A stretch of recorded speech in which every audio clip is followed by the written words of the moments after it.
Ashni, should I take a suspension? Seems that your side is now ready for you. Mr. Speaker, as you are no doubt well aware yourself, we're always ready.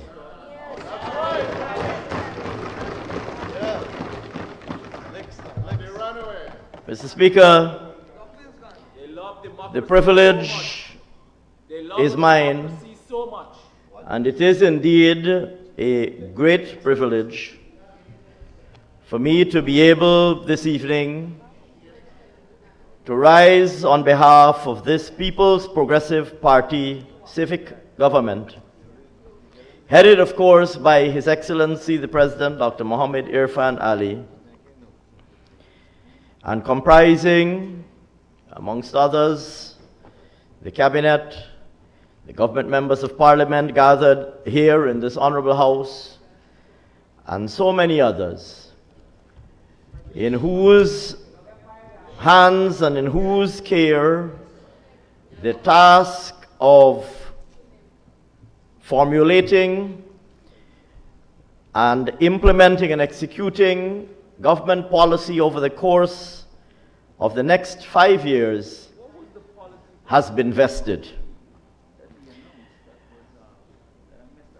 I listened keenly, Mr. Speaker, to the entirety of the debate on this year's budget, as I always do every year. But of course, this year had a number of special characteristics that resulted in me being reinforced in my view about the importance of the debate in this year in particular. First, of course, is the fact that 2026 is the first year in this government's current term of office. And therefore, almost by definition, Budget 2026 was going to be an extremely important budget because it was going to define the path that we will traverse over the course of the next 5 years and set out our government's agenda for this current term of office. But it was also going to be an important budget debate because it is being considered, or it was going to be considered as it has been considered, in a parliament of a considerably different configuration from any that we have seen perhaps in the entire political history of this country.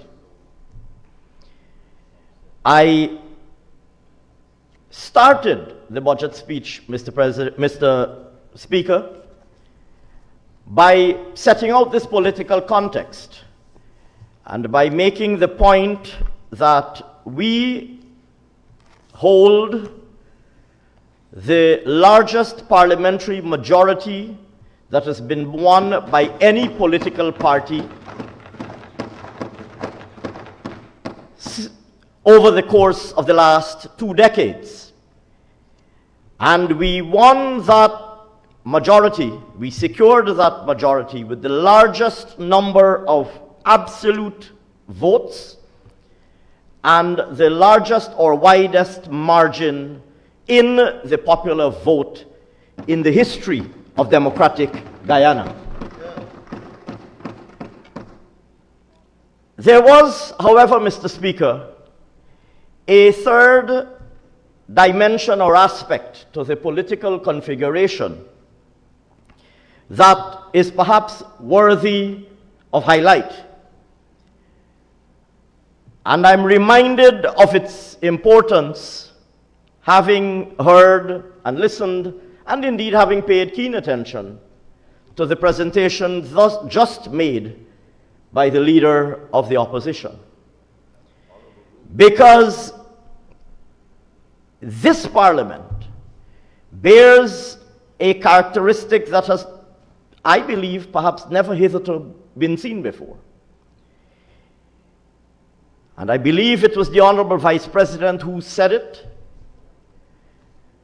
and I will repeat it, and that is that this 13th Parliament, apart from the fact that the People's Progressive Party civic government has the largest majority that we've had in 2 decades, we are in this Parliament with that majority, with the most fragmented and the weakest opposition in living memory.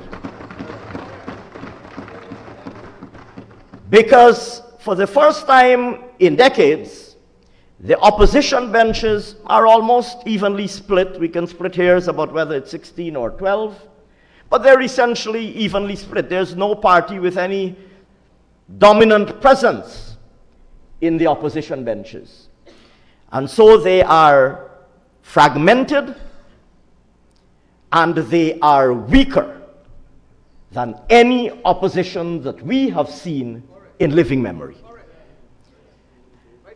And if we needed this point to be demonstrated or to be reiterated to us, one had simply to pay attention to the past week of this budget debate. And I will, over the course of my presentation today, elaborate why this is indeed the inescapable conclusion from the last week's deliberations. Let me start, first of all, Mr. Speaker, by saying how incredibly proud I was to be sitting on this side of the House amongst these People's Progressive Party civic members of Parliament. And I consider it a personal privilege and honor to be a member of this People's Progressive Party civic team. Mr. Speaker, over the past week, we saw towering political giants, and at the risk of perhaps disappointing some who might expect me to identify their names, and we have many towering political giants on our side, some with more longevity than others, but we witnessed over the past week towering political giants like the inimitable Honorable 𝐃𝐄𝐁𝐃𝐄𝐁,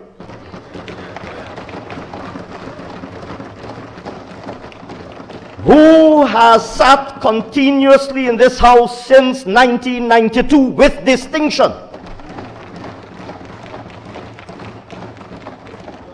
and who has served the people of Guyana for decades before that, and has served her party for decades before that. And this man, he want disrespect you. I'm coming to that in a minute. I'm coming to that in a minute. We saw, the nation and the world were treated to political giants of the measure and caliber of a 𝐃𝐄𝐁𝐃𝐄𝐁. We saw some who were newer to politics, but are giants nonetheless, and have served this country with distinction. And Honorable Prime Minister, permit me, sir, notwithstanding that I am not in the chair today, permit me, sir, to say to you that were I in the chair, but Mr. Speaker, I would never dare to usurp your authority, the Honorable Prime Minister deserves to take a bow. I'm not inviting you to take a bow, sir, because I don't have the authority to do so. But we have in this... You now have. Thank you very much, sir. We have in this People's Progressive Party, and as leader of government business, the Honorable Prime Minister, who has distinguished himself in service to Guyana for decades. A highly decorated military general. A highly decorated military general respected by all around the world, and certainly and especially in this hemisphere. Never previously in politics, but in public service for all of his life, deciding and voluntarily choosing to associate himself with the political cause that is the People's Progressive Party. And Mr. Speaker, we saw some who did not spend their entire lives in the People's Progressive Party. We saw some on this side of the House who indeed are completely new to the People's Progressive Party, including colleagues, Mr. Speaker, who started their political life elsewhere. And they know the belly of the beast on the other side from the inside. And knowing the belly of the beast on the other side from the inside, they chose voluntarily and willingly to associate themselves with the People's Progressive Party. And they acquitted themselves at this podium in a manner that made me proud to be Guyanese and made me proud to be PPP. Again, at the risk, Mr. Speaker, again at the risk of offending some, once you start calling some names, you will omit others. But we heard from a James Bond. We heard from a Tandai McAllister. They were not born in the People's Progressive Party, sir. They didn't start their political lives in the People's Progressive Party. They know the other side very well. And they run. And when, at the first available opportunity, some will say that they ran, at the first available opportunity, they stood up and they said, in a very intelligent and well-informed way. And I might even say, Honorable Charles Ramsden, that I disagree. Perhaps I don't think they ran. I think they weighed the alternative, because these are smart people. And this was not an impulsive or emotional move. They analyzed the alternatives before them. They could have been over there, or they could have been over here, and many of them gave sweat and perhaps even blood for the PNC. And when the PNC had an opportunity to give them a role to play, the PNC turned its back on them. And having weighed the alternatives, Mr. Speaker, and having carefully considered the matter, they decided voluntarily to associate with the People's Progressive Party. And they too deserve to take a bow. And then, Mr. Speaker, there were others who also didn't spend their entire life in politics. They are well-established professionals in their respective fields. But they came with incomparable political pedigree that none of my colleagues on the other side of the House could even possibly begin to imagine. But having been born in politics in the People's Progressive Party and having spent their entire life as a professional, distinguishing themselves in their particular field, in the case of the example that I have in mind, chose eventually to leave the comfort of professional life and get involved in frontline politics. And allow me here, Mr. Speaker, to acknowledge my colleague, the Honourable Member, Minister Vanessa Ben. Born as the daughter of Cherry Jagan's Deputy Premier, spent her entire life as a professional and distinguished herself as a professional and could be working anywhere in the world. And again, as a professional with the qualifications and track record to be working anywhere in the world, looked around and said, having spent my entire life outside of politics, well, she's still a young person, so I could hardly say my entire life, but having spent all of my life hitherto outside of politics, it is now time for me to associate myself with my father's party because of what I see transpiring in the political space in Guyana. And of course, there were many, many other bright sparks, brand new MPs who spoke for the first time. Regional MPs spoke with passion and energy. Who could forget a Ashni Singh or a Jamal Hussain speaking with passion and energy about what the People's Progressive Party is doing for people in their community, in their respective communities. Mr. Speaker, this is the People's Progressive Party civic. We heard from Minister 𝐁𝐔𝐃𝐆𝐄𝐓 this afternoon. Again, not born in politics, certainly not born in the politics of the People's Progressive Party, but made a conscious decision.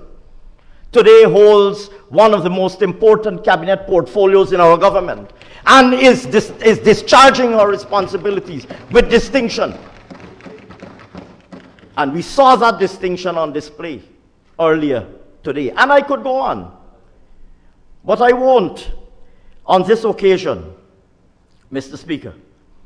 But what we saw over the course of the past week was a full and rich.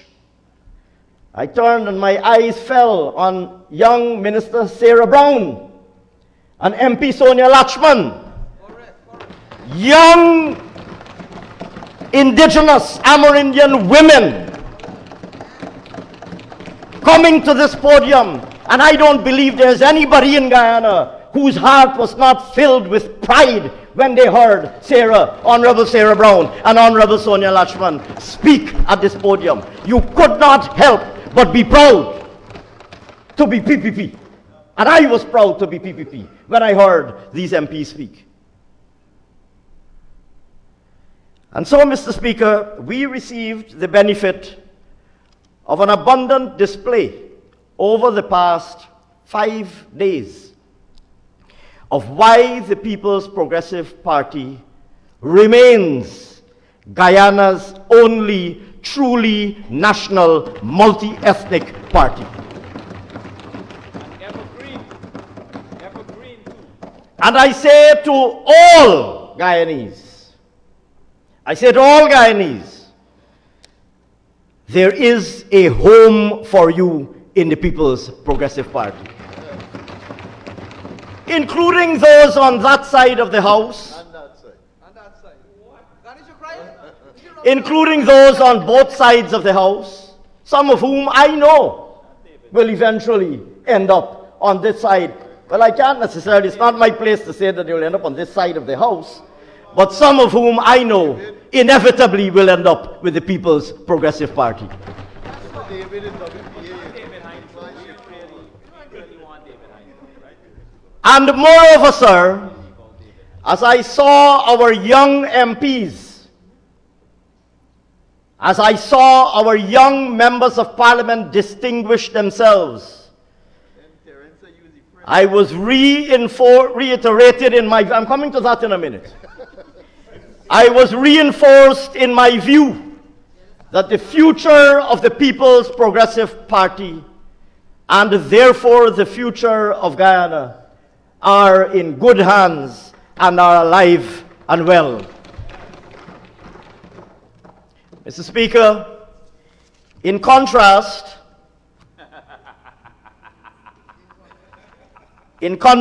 sir, we have on the other side of the House two well, theoretically three parties, all of which really came from the same source. They really are, I think it was Honorable 𝐃𝐄𝐁𝐀𝐄𝐄 who said it. They're all the same. They're all really PNC. And I'm not going to repeat this scatteration joke. I think it has taken the internet by sufficient storm for me not to dare to try to replicate what I did when I presented the budget speech. But they all came from the PNC. Like I said, some over there. And the Honorable Amanda Walton Desir is PNC. The several Win MPs are PNC. And those who are not PNC, as Honorable Priya Manichan said, it's some rejects, some derelicts from the PNC, and the rest of them, I believe the word she used was they're all disaffected people. The rest are all there because they have some grouse or the other. They have a grouse, they have an act. You don't enter politics. You don't enter politics to grind some historic acts or some personal cause. Or to escape sanctions. Well, I'm coming to that too. You got a lot of things to come to. Mr. Speaker, I'm not going to go through all of the speeches made by all of the MPs. I believe that those who spoke after them have already abundantly and adequately responded to the various and rebutted and rejected and corrected where needed the points that were made by all of the MPs on the opposite side during the course of this debate.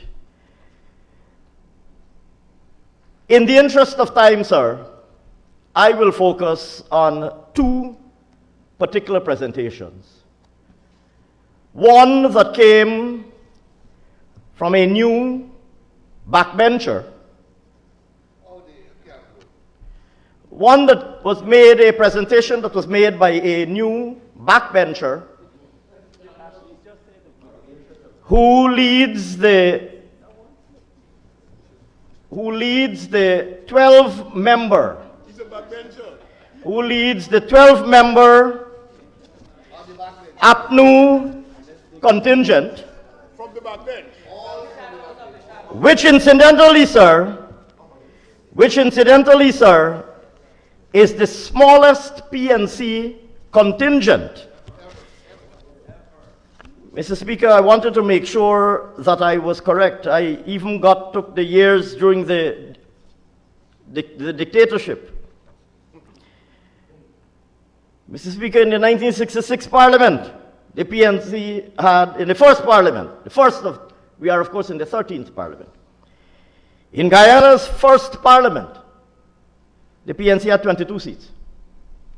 In its second Parliament, the PNC had 30 seats. In the third Parliament, and of course, like I said, I'm saying they had, I'm not saying they won.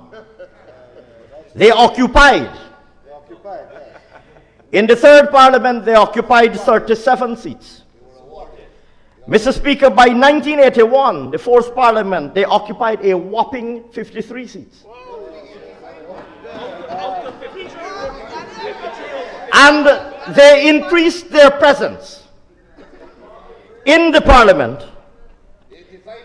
In the fifth Parliament, the 1985-86 Parliament, Mr. Speaker, the PNC occupied, legitimately or otherwise, 54 seats.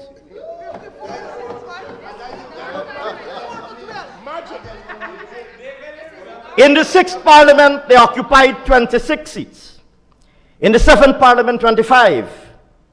Well, of course, we are now in the post-1992 era. In 1992, they occupied 26 seats. In the seventh Parliament, they occupied 25 seats. In the eighth Parliament, this is the 2001 Parliament, they occupied 27 seats. In the ninth Parliament, they occupied 22 seats.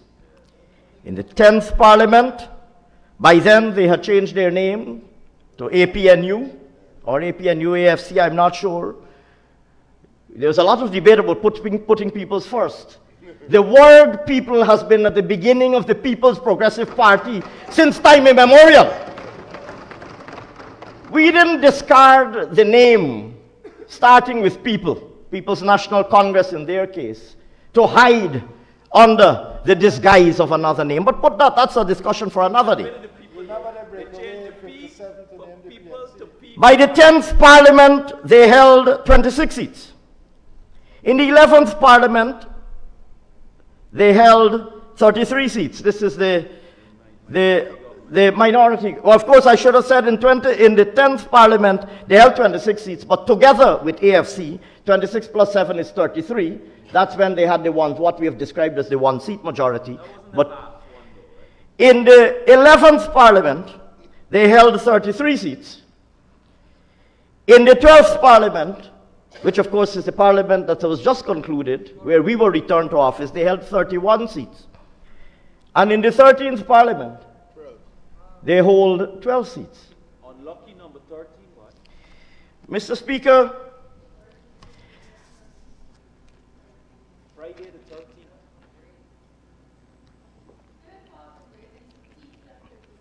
Mr. Speaker, notwithstanding the evidently questionable results during the 1964 to 1990 period, I think it is fair to say that this last election,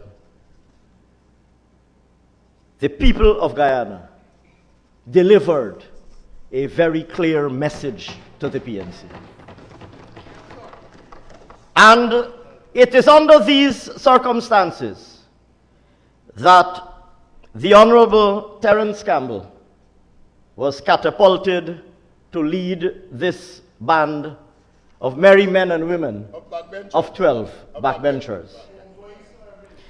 12 disciples. And I want to say this, Mr. Speaker. I want to say, because I try to be a respectful person most of the time, and I believe I succeed most of the time. Not necessarily always.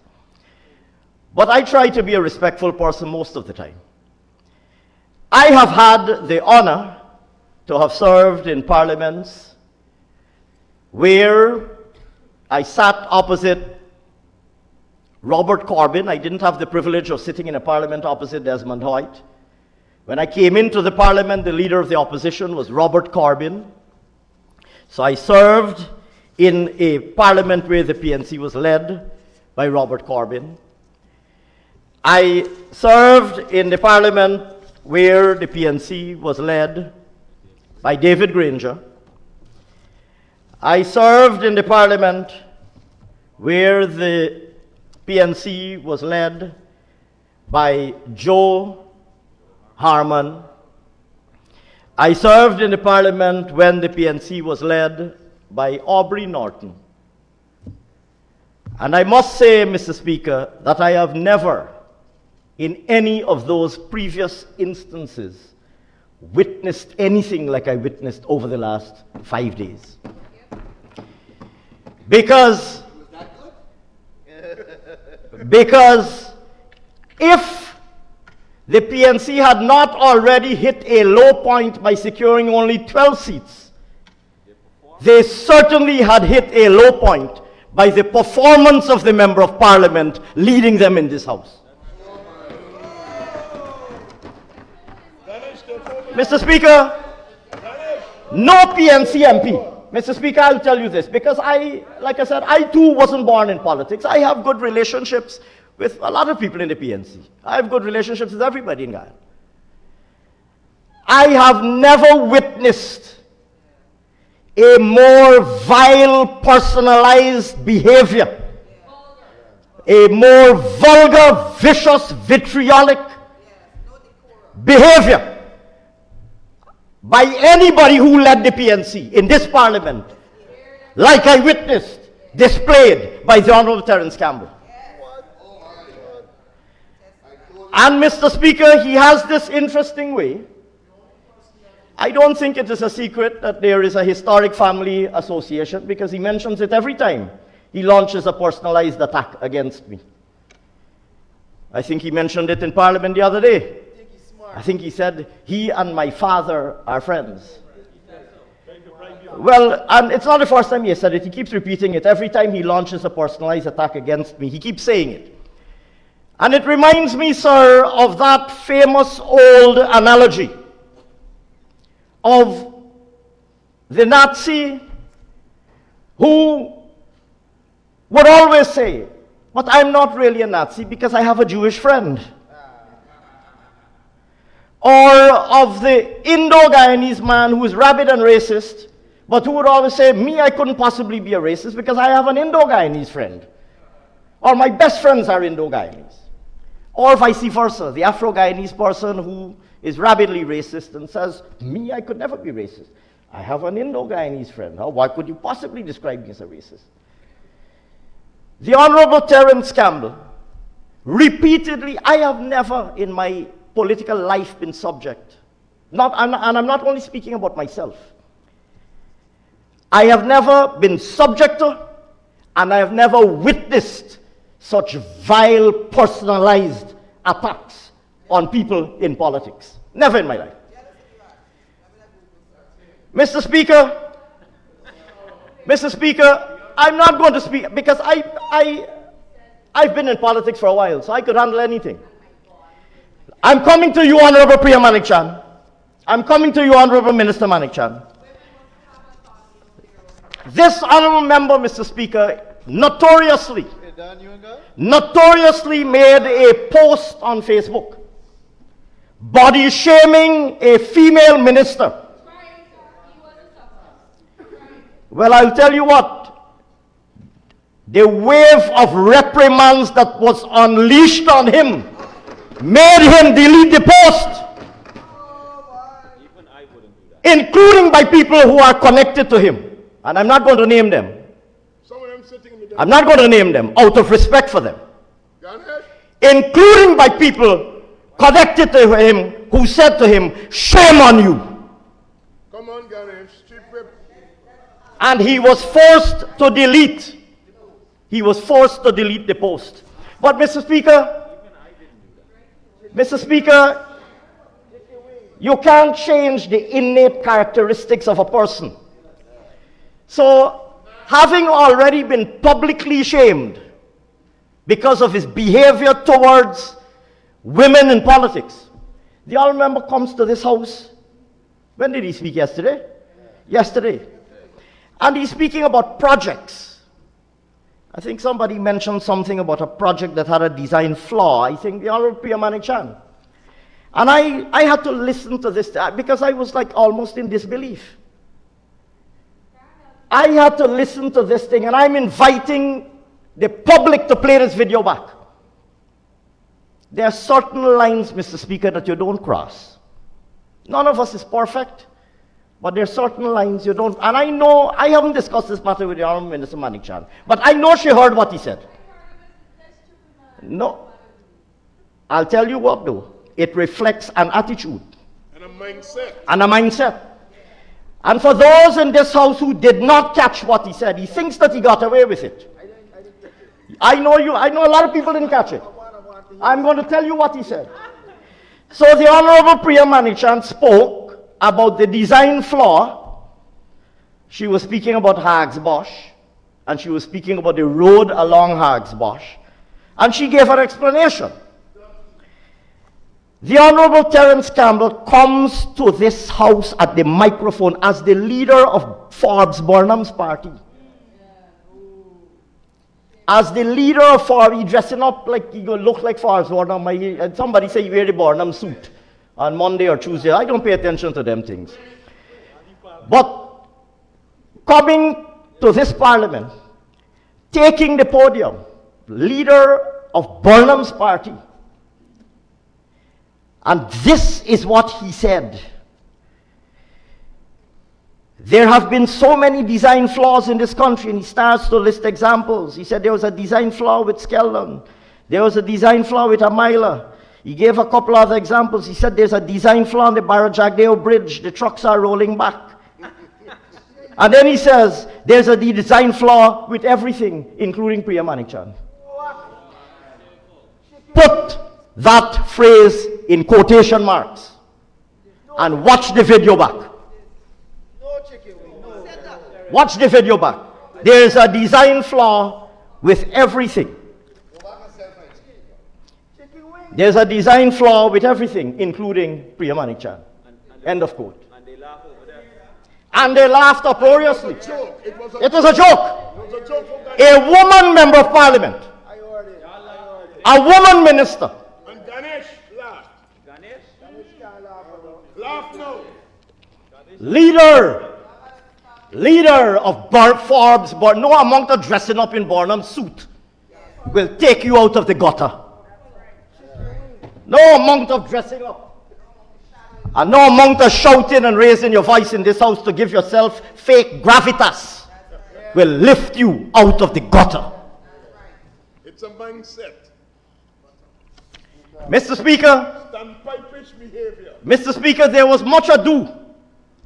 Somebody posted, so I presented this budget under the theme, putting people first. Well, we have always put people first. So Who else you have put? we have always put people first. Who else you have put first? We have always put people first. Well, somebody apparently made the point that APNU, I think, had this as their manifesto theme. And they posted a big picture of the budget speech cover and myself. And they put the big word, it's a non-parliamentary word, sir, so I will say it but not say it. They put a big word marked thief with Ashni Singh's photograph and a picture of the theme. And a big word called thief. I can't remember, I don't want to, it's a member of parliament on their side who made that post. And the Honorable Terence Campbell, friend of my father as he claims to be, gleefully, friend of my father as he claims to be, shares this post with a big word thief and Ashni Singh picture under it. But guess what? So he's accusing me of being a thief, because apparently a thief, the theme, putting people first, which incidentally they thief from Bill Clinton. But we'll put that aside for a moment. But guess what? A couple days later, he was driving in a brand new, I think, Toyota Land Cruiser, one of those big vehicles. And very pleased with himself that he had bought this, very pleased that he had bought himself this Toyota Land Cruiser, and apparently this time paid the taxes. And obviously paying taxes was a very unfamiliar sensation to him, because he was very elated and excited to post that he had paid X amount in duties and taxes, being unfamiliar with paying taxes apparently. So he posts that I've paid the taxes on this vehicle. Well, there are a lot of Guyanese people paying taxes on vehicles and then jumping on Facebook and posting it. But guess what? The honorable member captions his post in big, bold, all caps. 3 words. Unbought, unbossed, and unbothered. You remember the post? Well, Mr. Speaker, you would think that Mr. Originality, you know, like they got Miss Congeniality? You know, like how you got Miss Congeniality? You would think that Mr. Originality, who accused me of thieving the PNC theme, would have been a little bit cautious not to thief Prime Minister Mia Mottley's slogan off of her Facebook page, where for the longest while she has had the phrase unbought and unbossed. And the Prime Minister of Barbados has never made it a secret where she got that theme from. It is Shirley Chisholm's autobiography, because Shirley Chisholm wrote in 1970 a famous autobiography called Unbought and Unbossed. And Shirley Chisholm, incidentally, is a distinguished Caribbean American. whose parentage originates half from Guyana and half from Barbados. Shirley Chisholm, daughter of a Guyanese and a Barbadian parent and a distinguished Afro-American or African-American. The Honorable David Hines would be very familiar with her work. In 1970, authored her autobiography titled Unbought and Unbossed. And of course, Prime Minister Motley is quite rightly very proud of Shirley Chisholm as a Barbadian, a person who identifies as a Barbadian American. So she's adopted the slogan for the longest while, Mr. Originality. Mr. Originality, so excited and elated he was by the novelty of paying taxes. I ain't going to use the word thief, that unparliamentary word. I will look at it. And you know, I suffer my moments of pettiness too. I wanted to share it too and put thief. But I said to myself, I'm going to save it for this Friday. In the spirit of PNC. I'm going to save it for this Friday. I said that already. Pay attention. Pay attention. Pay attention. Pay attention. Mr. Speaker, standing order. The honourable member is not supposed to heckle. He's not in his seat. He has to sit in his seat. Oh yes. Mr. Campbell. Unbothered from Granger. Oh yes, I forgot that. I forgot that the time when Mr. Granger leaned on the podium Unbothered. and said he's unbothered. Pegasus, Pegasus. It was at the Pegasus. And so, Mr. Speaker, but those are but examples of the depths to which Burnham's party has gone. Has sunk. Under the stewardship of the Honorable. No. Burnham's party is not bothering me. Those are the depths to which the People's National Congress has sunk. We're scraping the bottom of the barrel here, Ashni. And Mr. Speaker, throughout the week we were regaled by all sorts of spurious statements. All throughout the week we were regaled by spurious comments and absurdities.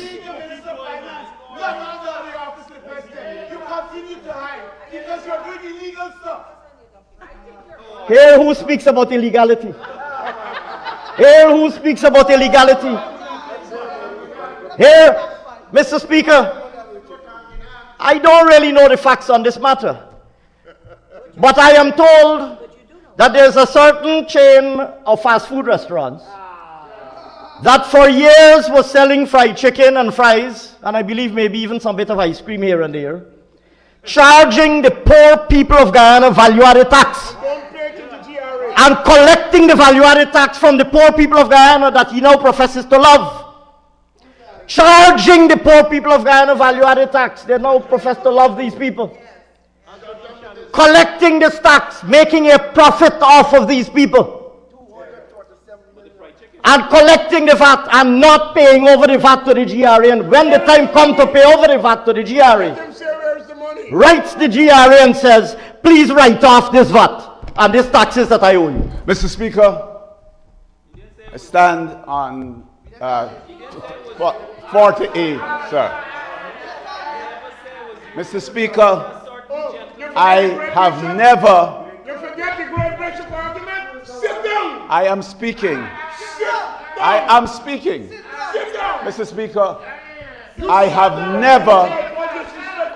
never had a write-off of VAT or any tax in Guyana. Never had a write-off of VAT or any tax in Guyana, sir. And I challenge the finance minister Honourable to member, prove you it. stand on what standing order? 48. And 41.6 included. I have never had a write-off of tax in Guyana. Never. Not once. Never once. I have never asked for a write-off of taxes in this country. And Well, the Honorable 𝐁𝐔𝐃𝐆𝐄𝐓 Ali is not here, but he can confirm if he were here that I've never had a write-off of tax or a VAT in this country. Never, not once. And so I challenge the finance minister to withdraw that remark or produce the evidence of a write-off of primary tax in this country. Any tax. Mr. Speaker, once again, sir, it's called hoodwinking. It's called hoodwinking by obfuscation. Because, Mr. Speaker, I see the honourable member is not resuming his seat. I'll wait for him to resume his seat before I respond. Mr. Speaker, it's called hoodwinking by obfuscation, or what you might call splitting hairs. Because every other person in this country, when they don't pay their taxes, they're subject to something called penalties and interest. And having failed to pay over his taxes in a timely manner, he accumulated a vast amount of penalties and interest. I want him to stand up and say that he's never asked for a write-off of penalties and interest. Stand up! Stand and say that. Mr. Speaker, there's an old saying, who the cap fit, wear it. That's called a red herring. Continue, Senior. There's an old saying, I didn't name anybody, who the cap fit, wear it. Mr.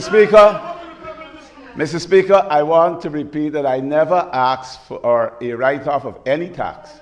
The Honourable Minister is correct that I asked for a partial write-off of penalties and interest, a partial write-off of penalties and interest after having paid over $100 million in penalties and interest. And the Honourable Minister would know that... Honourable Member, thank you. Senior Minister, continue.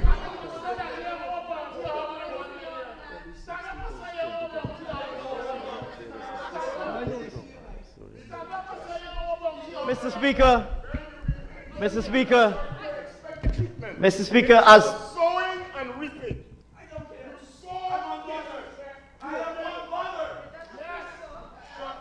Mr. Speaker, You will get it too. I sat here all week and listened to you. I am on mother.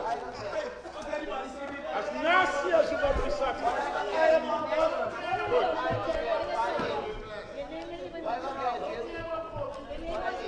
What you did?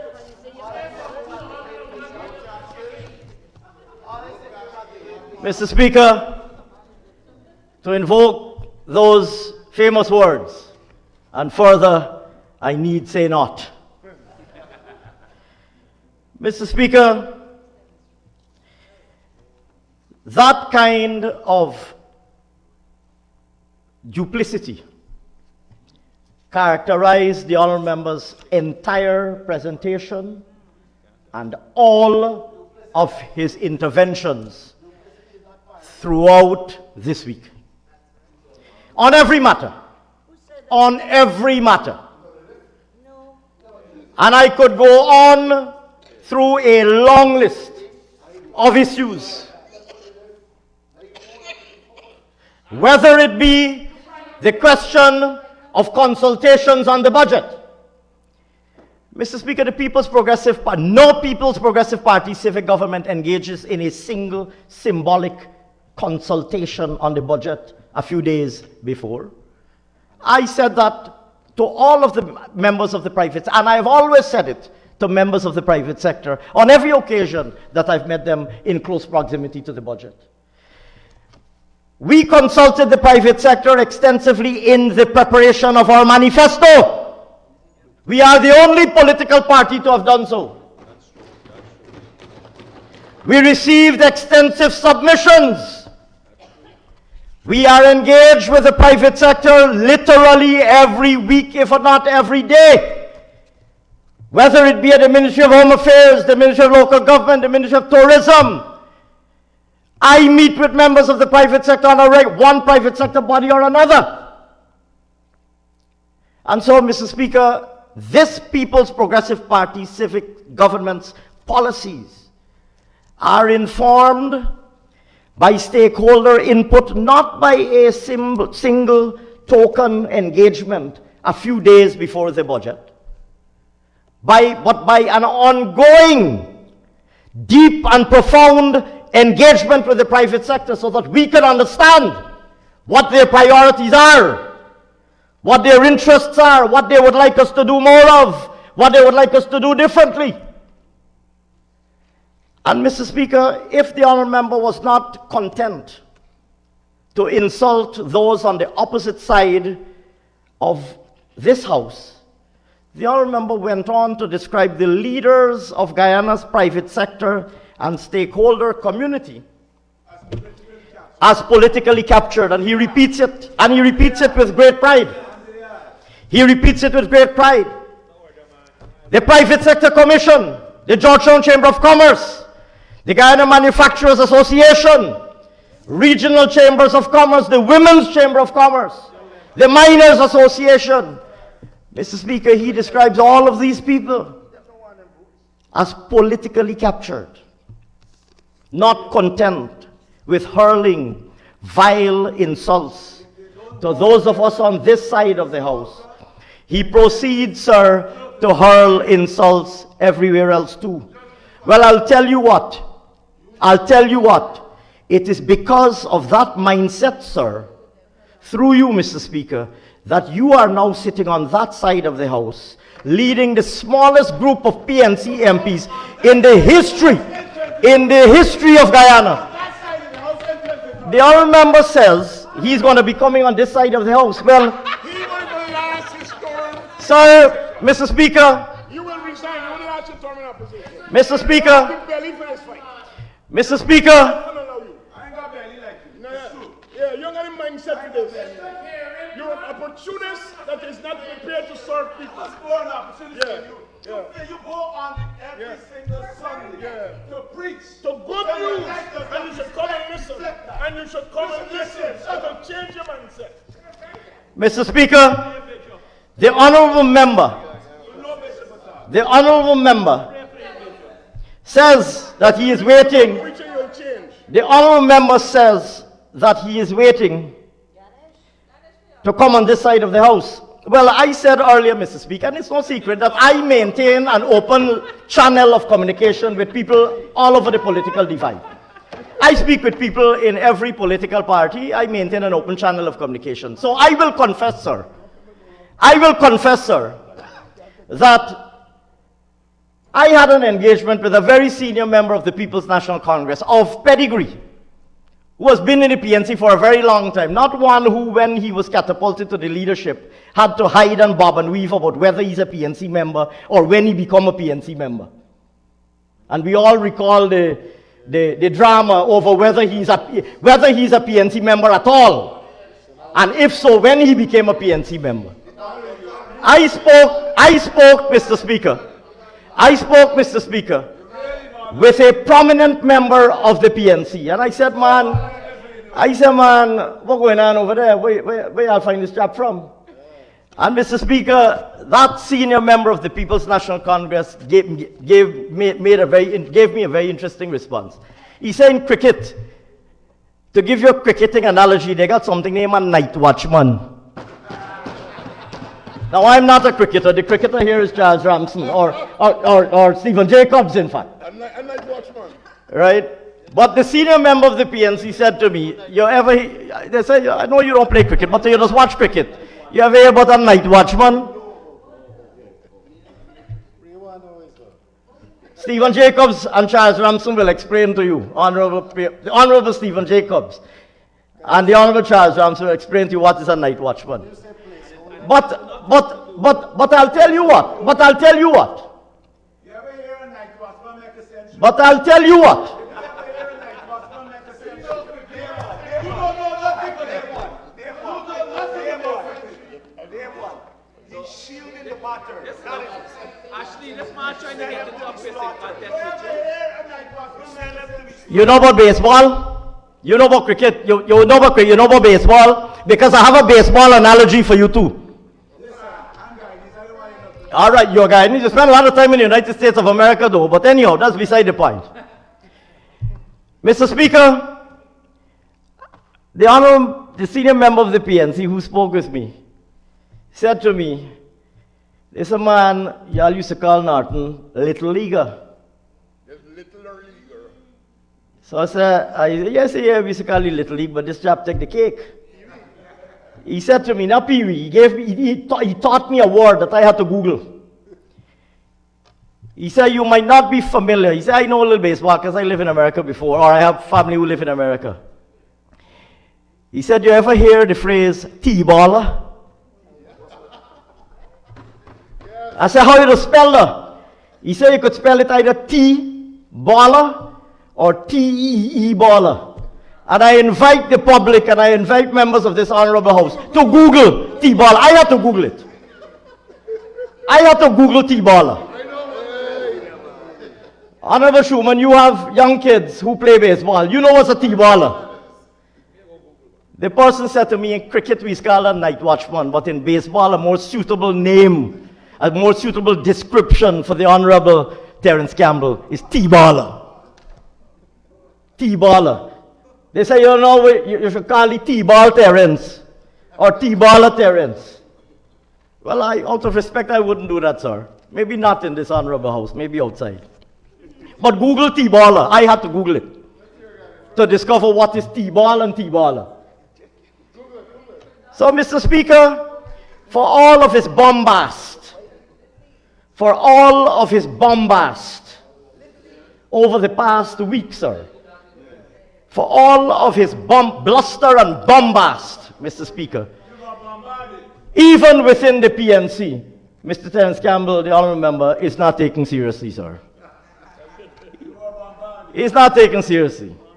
He holding the fort like a night watchman until time comes for a real leader to take over back.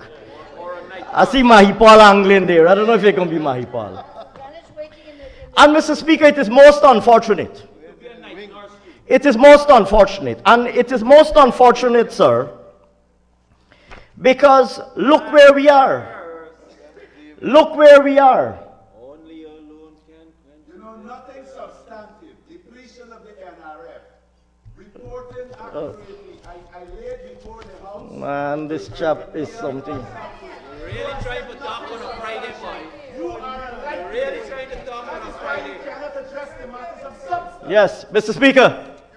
First of all, Mr. Speaker, I don't allow myself to be lectured by T-ballers. Listen to me. I am lecturing you about boxing. I don't allow myself to be lectured by T-ballers. I don't allow myself to be lectured by T-ballers, sir. Mr. Speaker, I don't need Mr. Terence Campbell's endorsement or validation. Nobody on this side of the house don't need your validation. Nobody on this side of the house don't need your validation. Let me tell you something, Mr. Speaker, through you, sir. Nobody on this side of the house needs validation from the likes of Terence Campbell.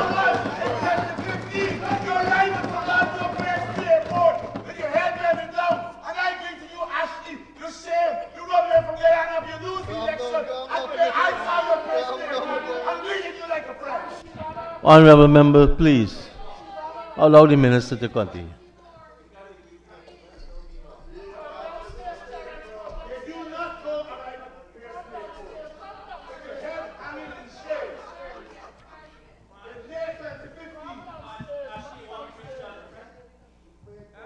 Mr. Speaker, the behavior is on display for all to see. The behavior is on display for all to see. Because I'm a fighter. And the people know I will fight for them. Mr. Speaker, Mr. Speaker, Mr. Speaker, I'm happy for the honourable member to continue. Mr. Speaker, a simple matter over the course of the last week, well, maybe 2 weeks. A simple matter, sir. Mr. Campbell wants to run a country. Mr. Speaker, over the course of the last 2 weeks, Mr. Campbell, the honourable member, and the APNU MPs that he leads, and Win, could not agree, sir, on the matter of allocation of portfolios in a shadow cabinet. That is the big and bad. That's with all the bluster and bombast. Mr. Campbell could not secure more than 2 shadow cabinet seats in his negotiations with a political entity that is less than 1 year old. With all of his bluster and bombast and bullyism. Mr. Speaker. Honorable Member, Mr. Campbell. The Honorable Minister of Finance is wrong about not being able to secure more than 2 seats. In fact, the first offer was for 5 seats. So he's repeating stuff that is incorrect, sir. Honorable Minister, I will uphold that point of order. And Mr. Speaker, I will not. Mr. Speaker, I of course was not privy to what was transpiring between them. What I do know is, I do have an article here dated February 1, 2026, where this article is headlined, APNU win yet to reach agreement on budget debate arrangements. Stabrook News, 21st of January. APNU says win failed to engage meaningfully in talks on united opposition. So, Mr. Speaker, whether it is 5 or 2 or whatever it is, what I do know is that for all his bluster and bombast, the Honorable successor to Aubrey Norton was granted the mammoth 15 plus 5 minutes to speak in this budget debate because he was unable to reach agreement with Win. On a Thursday. On a Thursday. Mr. Speaker, incapable. These are the people who want to present themselves as an alternative government. Incapable of working together as an opposition on something as inconsequential. It's not like this thing gonna be cast in stone forever till thy kingdom come. It's shallows. On the simple matter of allocating portfolios for the purposes of the budget debate. And Mr. Speaker, they rather give up all than accept the 2 or the 5 that they were offered. They rather sit down because you are the weakest presence of the PNC in the history of Forbes Burnham's party. You could not even extract significant portfolio representation. Well, Mr. Speaker, what I know, sir, is that they sat down meekly and trotted out one after the other on with their little 15-minute allocations, sir, like the backbenchers that he is. Like the backbencher that he is. Mr. Speaker, the Honourable Member, Mr. Terence Campbell, the Honourable Member, sir, has no claim to credibility. Mr. Speaker, when this gentleman was nominated to lead APNU in the Parliament, he was asked, are you a PNC member? Mr. Speaker, on the 15th of November in the Demerara Waves, the headline is, APNU's parliamentary leader secretive about PNCR membership, plays down party leadership prospects. You talking about who hang your head? Mr. Speaker, I am as happy to be a follower as I am to be a leader. I am as happy to be a follower. You have never followed. You have never served as a regular MP. James Bond and Tandai McAllister serve in the PNC, and they're not sitting where you're sitting. You never sat as an ordinary MP. You are catapulted into the leadership. Well, Mr. Speaker, for the record, I am equally happy to be a follower as I am to be a leader. And I'm proud of it. I'm proud of it. And he who is not willing to be a foot soldier is not entitled to be a general.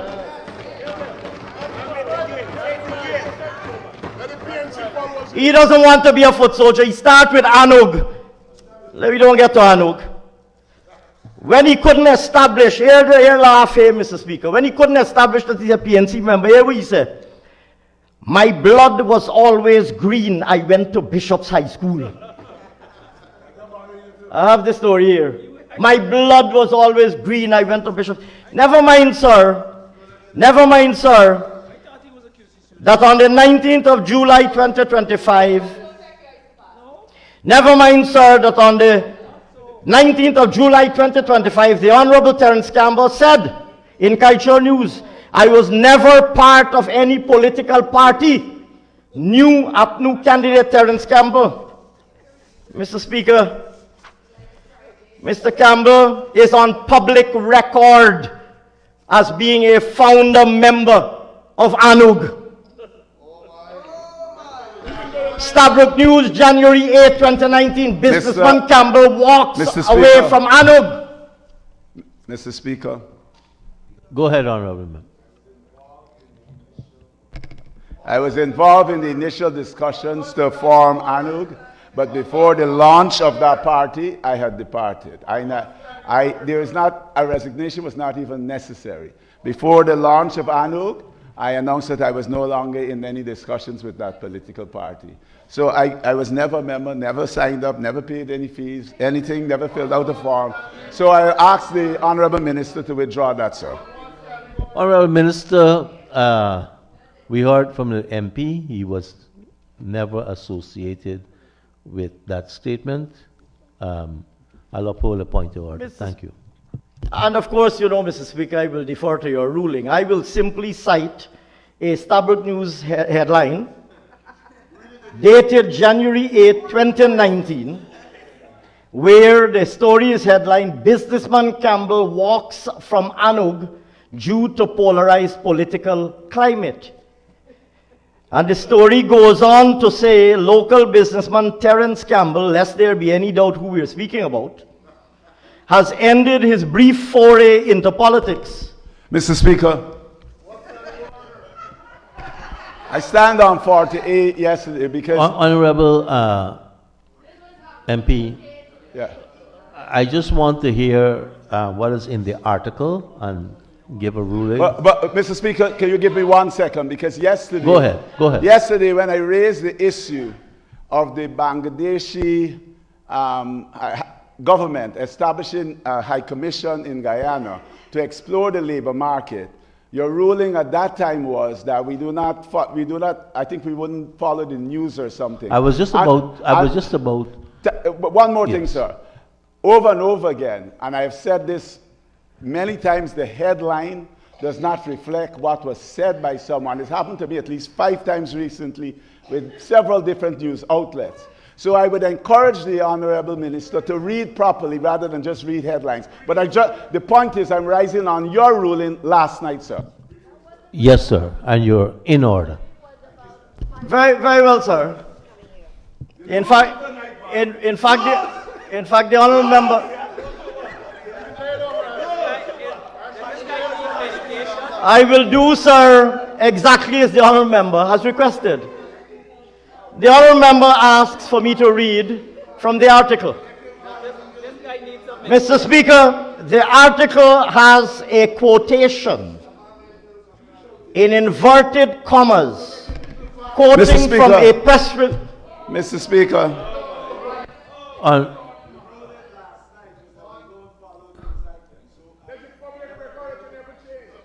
Whether he reads it or not is not important. Yeah. And I was impacted by that last night. Yes. Thank you. Honorable Minister,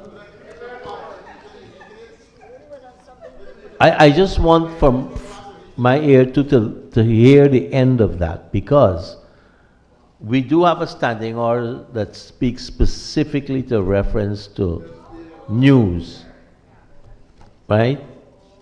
And it says that we should not. And I may have to now rule absolutely on it, because people are refuting what these quotes are. And but I still wanted to hear what's in quote, because this is something I want to also talk to the media about. You know, because in here, I laid out the principle for the media, but out there, I banned the media. Go ahead, Honorable. Mr. Speaker, so do I have your permission, sir, Yes, to yes. read from the article? Very well, sir. So the article, Mr. Speaker, and again for those who want to read it in its fullness for themselves, it is the 8th of January 2019, Stabrook News, headlined, Businessman Campbell walks from Annog due to polarized political climate. And somewhere midway through the article, there's a quotation carried in inverted commas in quotation marks that reads, sir, as follows. It says, open quote, so it's a quotation from the party. It says, this is Annog, of course. It says, open quotes, it is clear that Terence has come under severe pressure because of his leading role in establishing Annog. Some of us have also come under pressure from official sources very recently as a consequence of our association with Annog. And in the past, we have endured and survived and expect to continue to do so in the future, and the quote goes on. But what I wanted to draw attention to, sir, was the quote, the release from the party, quoted in inverted commas in quotation marks in the aforementioned cited article in Stabrook News, that Mr. Campbell, according to this article, and according to the direct quotation carried in this article from Annog, that Mr. Campbell played, in quotes, a leading role in establishing Annog. Fast forward, sir. Fast forward, sir. Minister, so it says a leading role. You know, there are many organizations which I played a leading role in organizing but never was a member of. So while it may sound as if he was a member, I can associate leading role with being a member of, right? Let's move on from this. Honorable Member, Mr. Campbell. Yes. A simple Google check will show that Annog was launched on January 18, 2019. And through you, I'm asking the minister to say the date of that article. Honorable, I am not going to continue along the line. I've ruled. I understand being involved in the formation of organizations and not being a member of it. We have accepted your position that you've never been a member of Annog, and the minister will move on. Very well, sir. I might add, sir, I won't quote from them, but there is a vast array, vast collection of articles carried in Stabrook News, in Demerara Waves, etc., on this matter. You should have been paying attention. I said the date on several occasions. I said it on several occasions. I'm not here to compensate for your inattentiveness. You suffer from some kind of attention deficit. I'm not here to compensate for your attention deficit.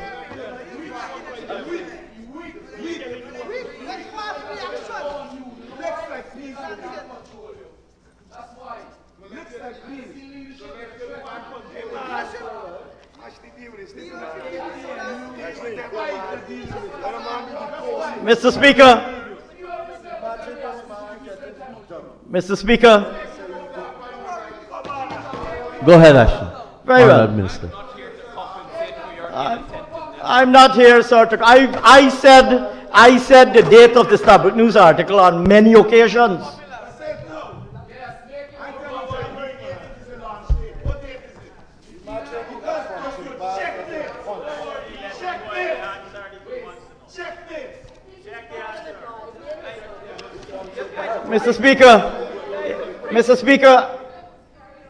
Mr. Speaker, it is most regrettable, sir, that the cameras are aimed at me on this occasion. I would have liked this spectacle of Mr. Campbell's behavior to be broadcast for the nation to witness. Somebody will fight the PPP and the graft that they're involved in. That's what the people want to see. And I will fight. Honorable Member, Mr. Campbell, we have lectured on the use of unparliamentary language.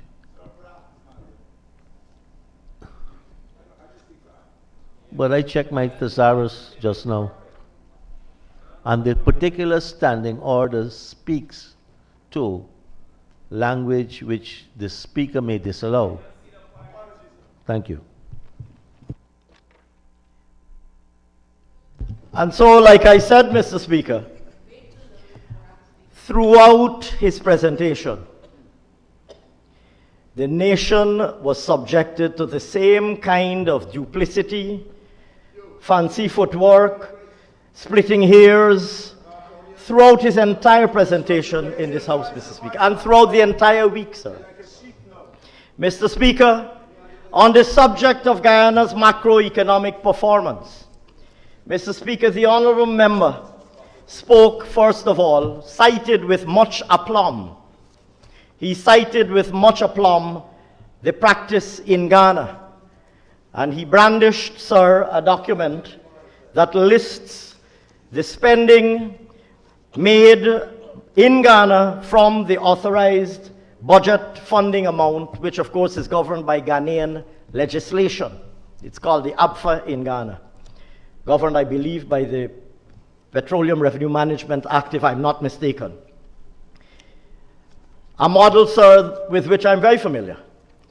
Mr. Speaker, in Ghana, they comply with what is required by the Ghanaian legislation. We have in this country, we're governed in this country by laws. And we have a Natural Resource Fund Act.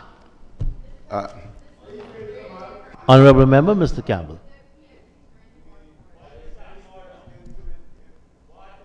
The minister is entering into terrain that is currently before the court, sir.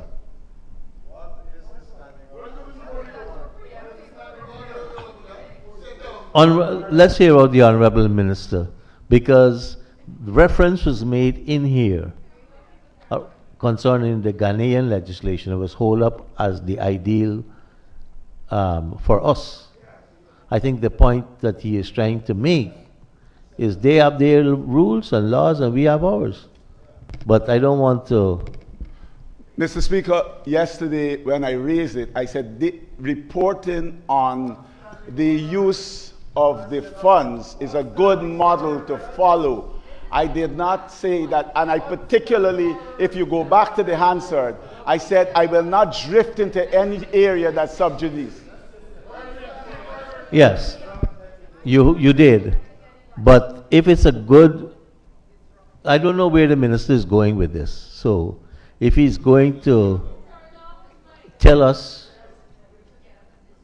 you know, what is good for the goose and good for the gander, I want to hear. What standing order is he standing on? Thank you. He's standing on the permission of the Speaker. Thank you very much, Mr. Speaker. I too have no intentions of venturing into matters that are currently being considered by the courts of Guyana. But this matter was raised in the Honourable House by the Honourable Member. And I don't know if he expects that, or he believes that he enjoys some monopoly on the right to raise this matter with the expectation that I will not be responding, because in that case, he is grossly mistaken. I will repeat what I was saying a minute or two ago. In Ghana, they have their own legislation, and they follow their own model, and they comply with that model. We have in Guyana a Natural Resource Fund Act, which was passed by this National Assembly in 2021, in December 2021, in that very famous sitting of this Honourable House, when, of course, there was that much publicized incident with the attempted theft of the maize. And this Parliament enacted a Natural Resource Fund Act, with which, well, first of all, which is vastly superior to what was in place previously, and with which we are in full compliance.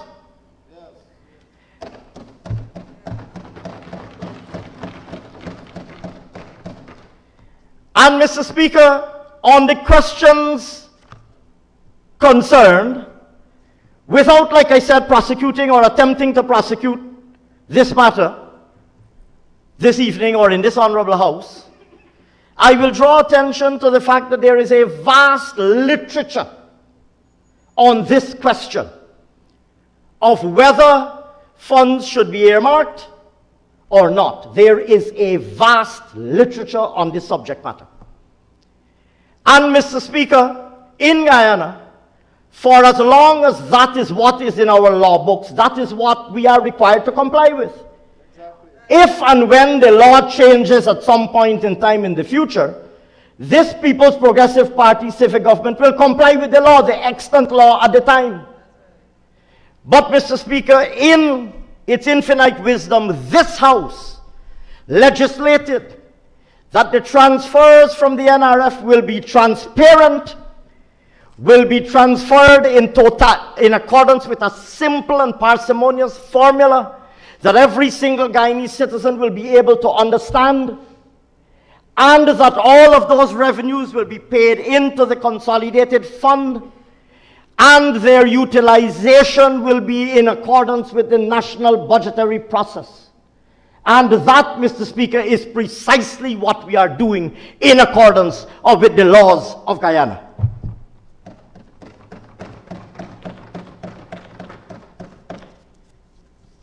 And like I said, Mr. Speaker, I would urge the honourable member to acquaint himself.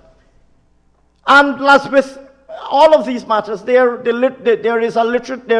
jury is out and there's a vast literature out there, but there are compelling arguments why resource revenue should not be earmarked. I draw the honourable member's attention, sir, to a publication by the OECD. The OECD in 2019, sir, published, this is just one example, published in 2019 policy guidance. It's an OECD development policy tools. It's a publication in that series. And it is titled Using Extractive Revenues for Sustainable Development, subtitled Policy Guidance for Resource-Rich Countries. Mr. Speaker, there's a whole chapter in this publication on the pitfalls of earmarking natural resource revenue. There's a whole box 2.3, from page 24 to 25, and I'm just pulling out one box. The box is titled The Pitfalls of Earmarking Natural Resource Revenue from the OECD. Now, I'm not saying this is the only view, sir. I'm not saying this is the only view, but this is a rather compelling view. And I don't present myself as a subject matter expert on anything. But I will say that this publication was authored by people who can legitimately and appropriately present themselves as subject matter experts.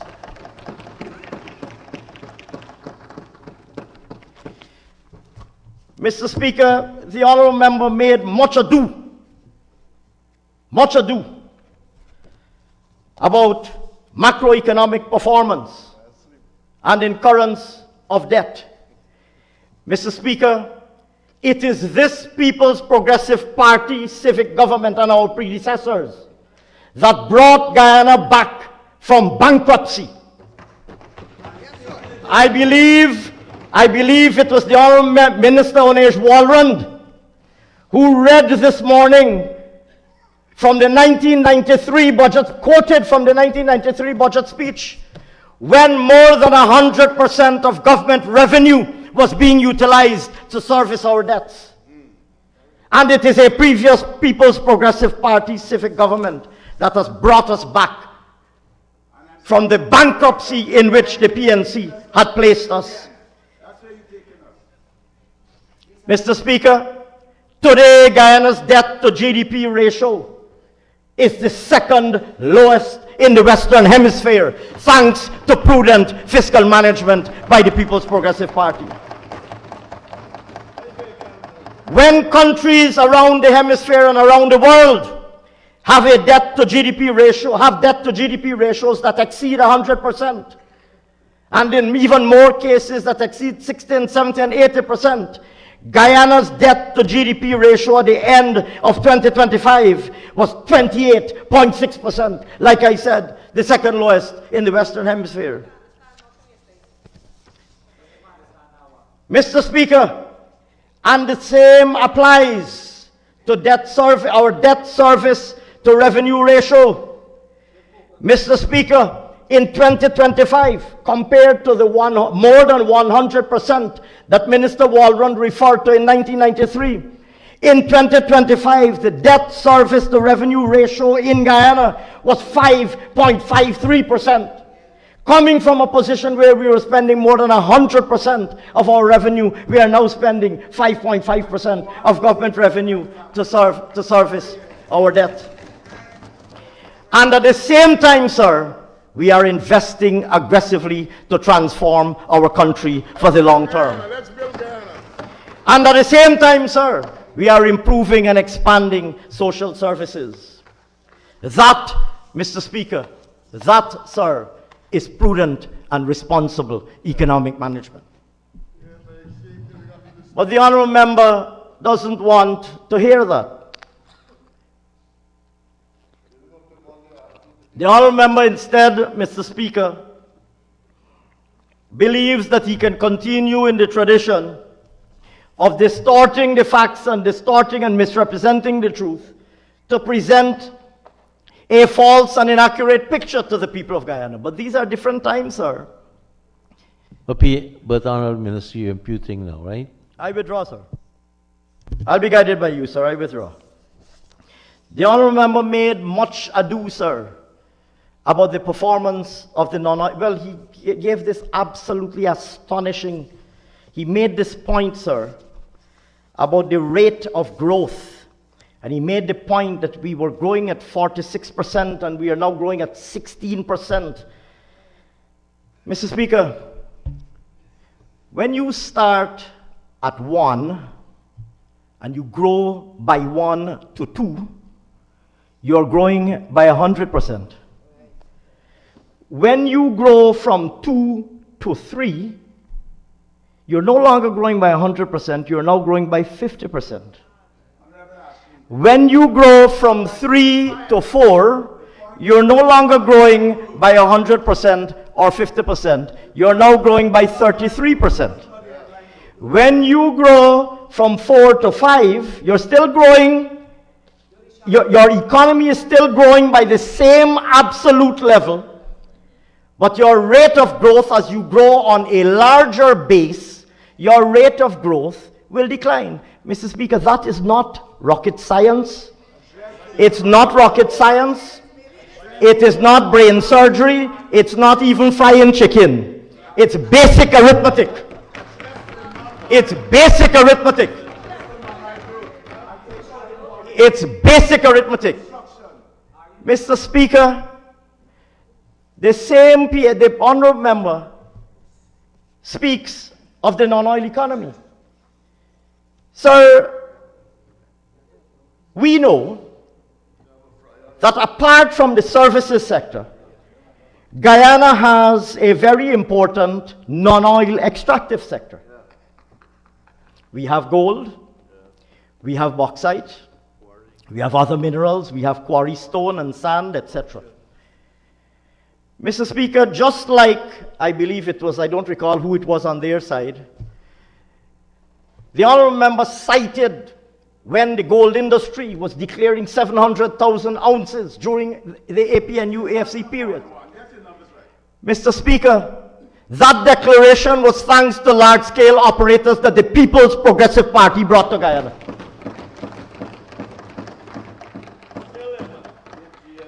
The honourable member cited AGM and Troy, that the PPP brought to Guyana, that they inherited, that were producing gold thanks to them coming to Guyana, thanks to the People's Progressive Party. And he cites that as the big example. Mr. Speaker, this matter has been ventilated on so many occasions previously.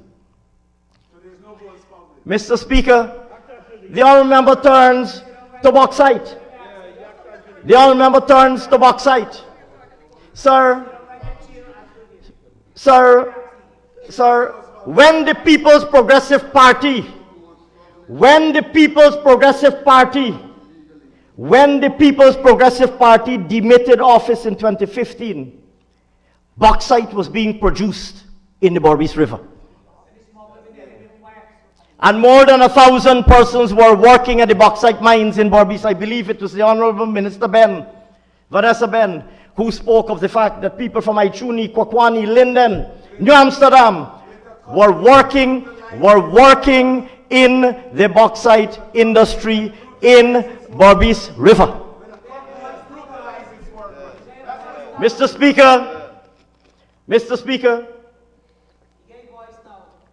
the PNC, who the honourable member now represents in Parliament, is the party that sat down. Well, I don't know if he at that time was with, well, Anuk, I guess, didn't exist at that time. I don't know who he was with at that time. Mr. Speaker, the honourable member who now heads the APNU contingent in this honourable Mr. Speaker. Honourable member?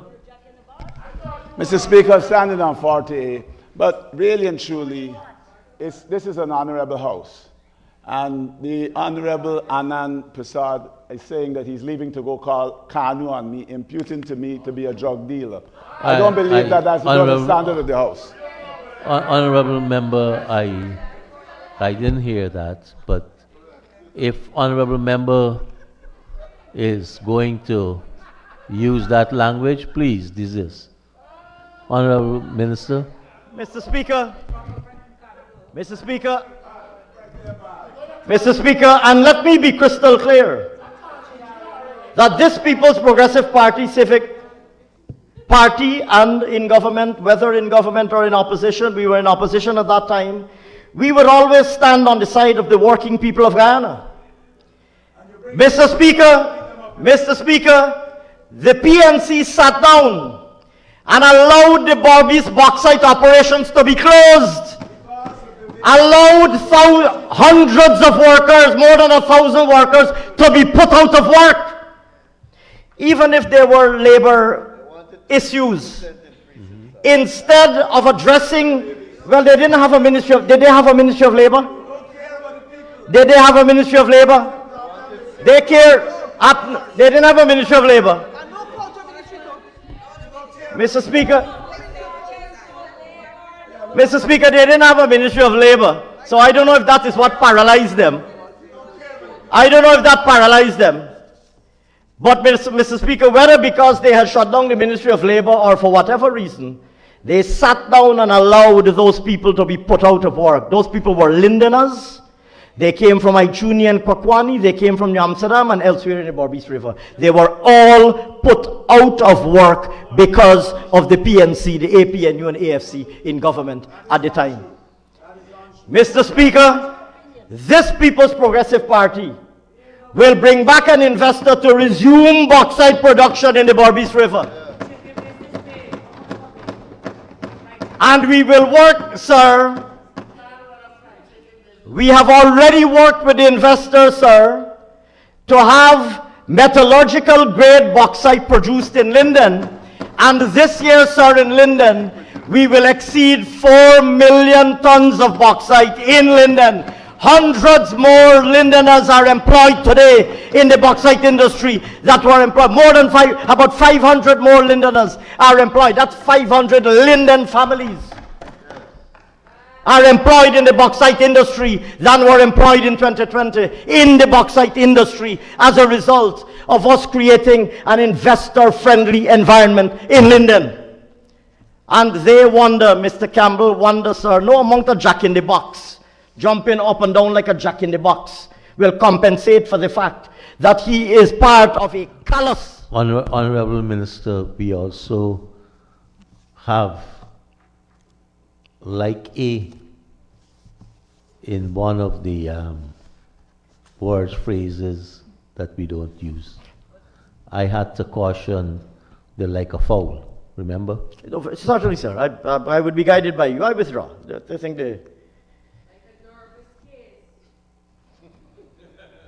whatever the case, whatever. I withdraw, sir. And I'm perfectly happy to move on. No amount of histrionics.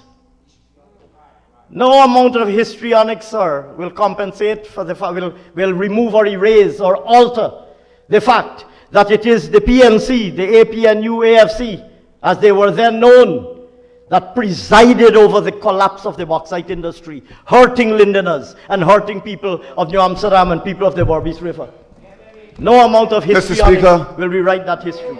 Honorable Member, Mr. Campbell. Yeah, Mr. Speaker, I'm standing on 40A. It was the Berbice, the Rebuttal company to which you referred, who fired their own workers at, on the Berbice River and left Guyana, taking out their equipment. At no point did the government fire anyone, and he's imputing to the government at that time something that they did not cause, sir.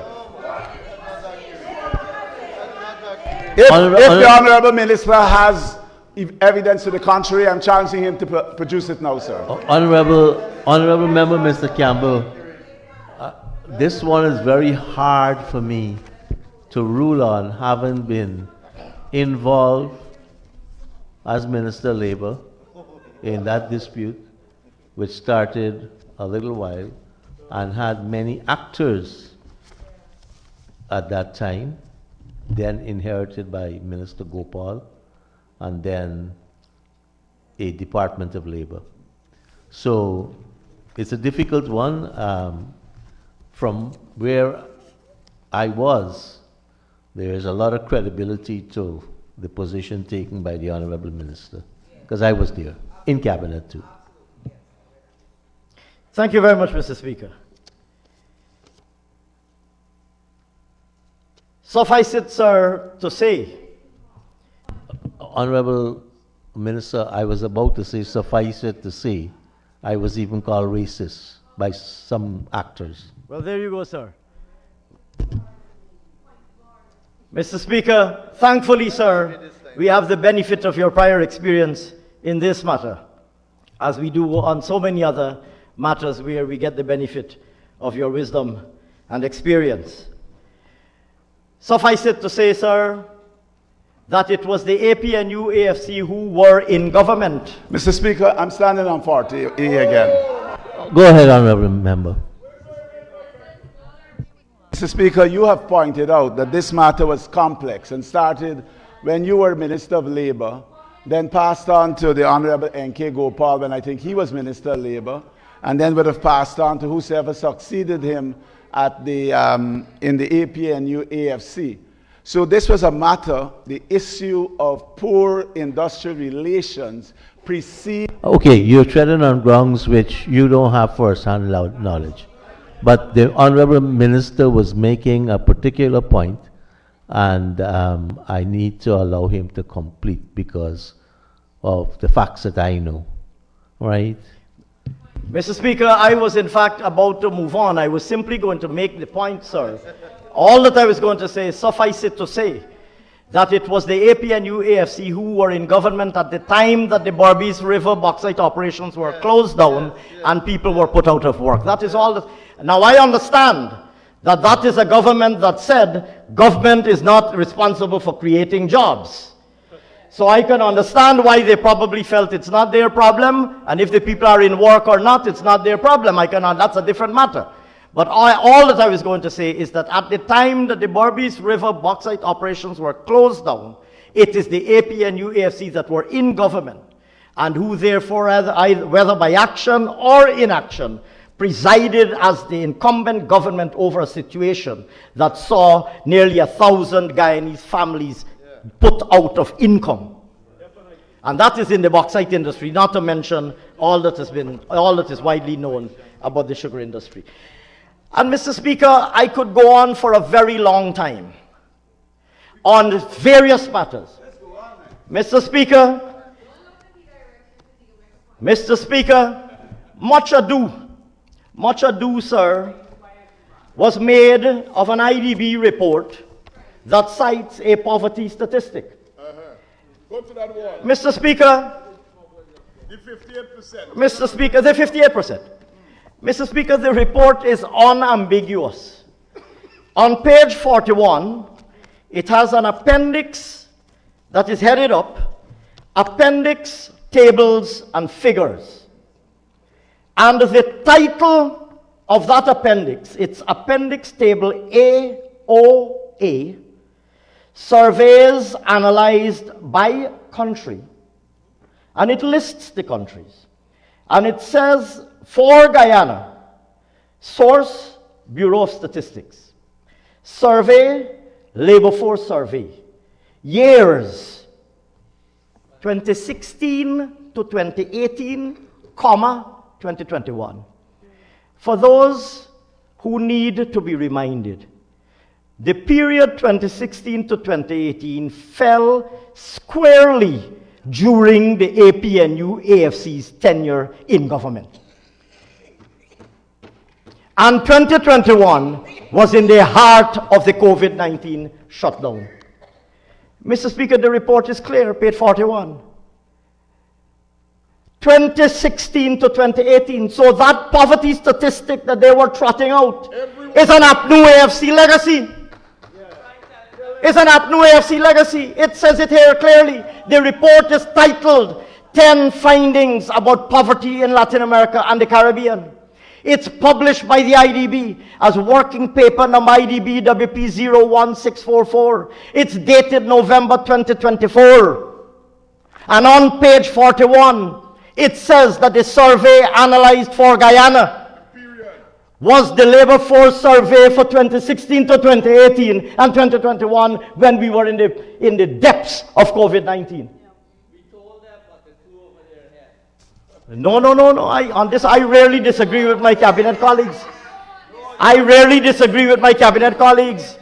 It did not fly over their heads, Honorable Minister Zulfikar Ali. This is a pattern of behavior. Selective choosing of information and not putting the whole facts. Selective interpretation. Selective quotation. Chronic and barefaced distortion. This is a pattern of behavior. Misleading the country. But guess what, Mr. Speaker? The people, they say in Mr. Guyana, Speaker, Honorable Member, Mr. Campbell. I'm forced to stand again because the Honorable Minister said chronic, this is 40A, sir. He imputed chronic distortion. That would be to everyone, including myself, who would have cited the 58%. That's the latest available evidence that we have on poverty in Guyana. And the reason, sir, that there is not a more up-to-date is because the PPP government did not submit the necessary data for an updated report. Okay, you stood on a point of order. If you want explanation, I will have to ask permission for the honorable member to take his seat. But I want to rule on the point of order about chronic distortion. I sat for 5 days and hear that we have 58% and 32%. And made out as if that is in existence now. No reference to the data, and I'm happy I'm hearing when the data was pulled from. Go ahead, Honorable Minister. Thank you very much, Mr. Speaker. Thank you very much, Mr. Speaker. And with your permission and approbation, sir, I will repeat that while speaker after speaker on that side repeated that statistic, not one of them chose to turn to page 41 and disclose that the data related to 2016 to 2018 period. Not one of them. And once again, sir, further on this matter, I say not. Mr. Speaker, in addition to that, sir,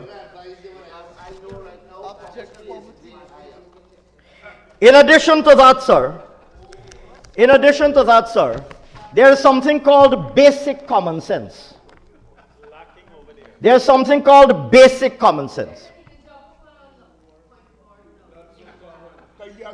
Mr. Speaker, this report explains that it is measuring poverty during the APNU period, admittedly. It is measuring poverty against a particular poverty line. Mr. Speaker, that poverty line is defined on page 3. The section called Methods. And in that Methods section, it describes the analytical approach, and it describes the poverty lines that are used in this document. Sir, let me quote from the report. The report says, and I quote, "We use 2 poverty lines for this paper. Rather than constructing new lines, we draw on lines already monitored by the World Bank. For extreme poverty, we use the cutoff of $3.65 per capita per day, which the World Bank defines as the median poverty line for lower middle-income countries. Teteba et al., 2022. I further quote, sir, that moderate poverty refers to individuals living with an income between $3.65 per day and $6.85 per day, where $6.85 per day is defined by the World Bank as the median poverty line for upper middle-income countries.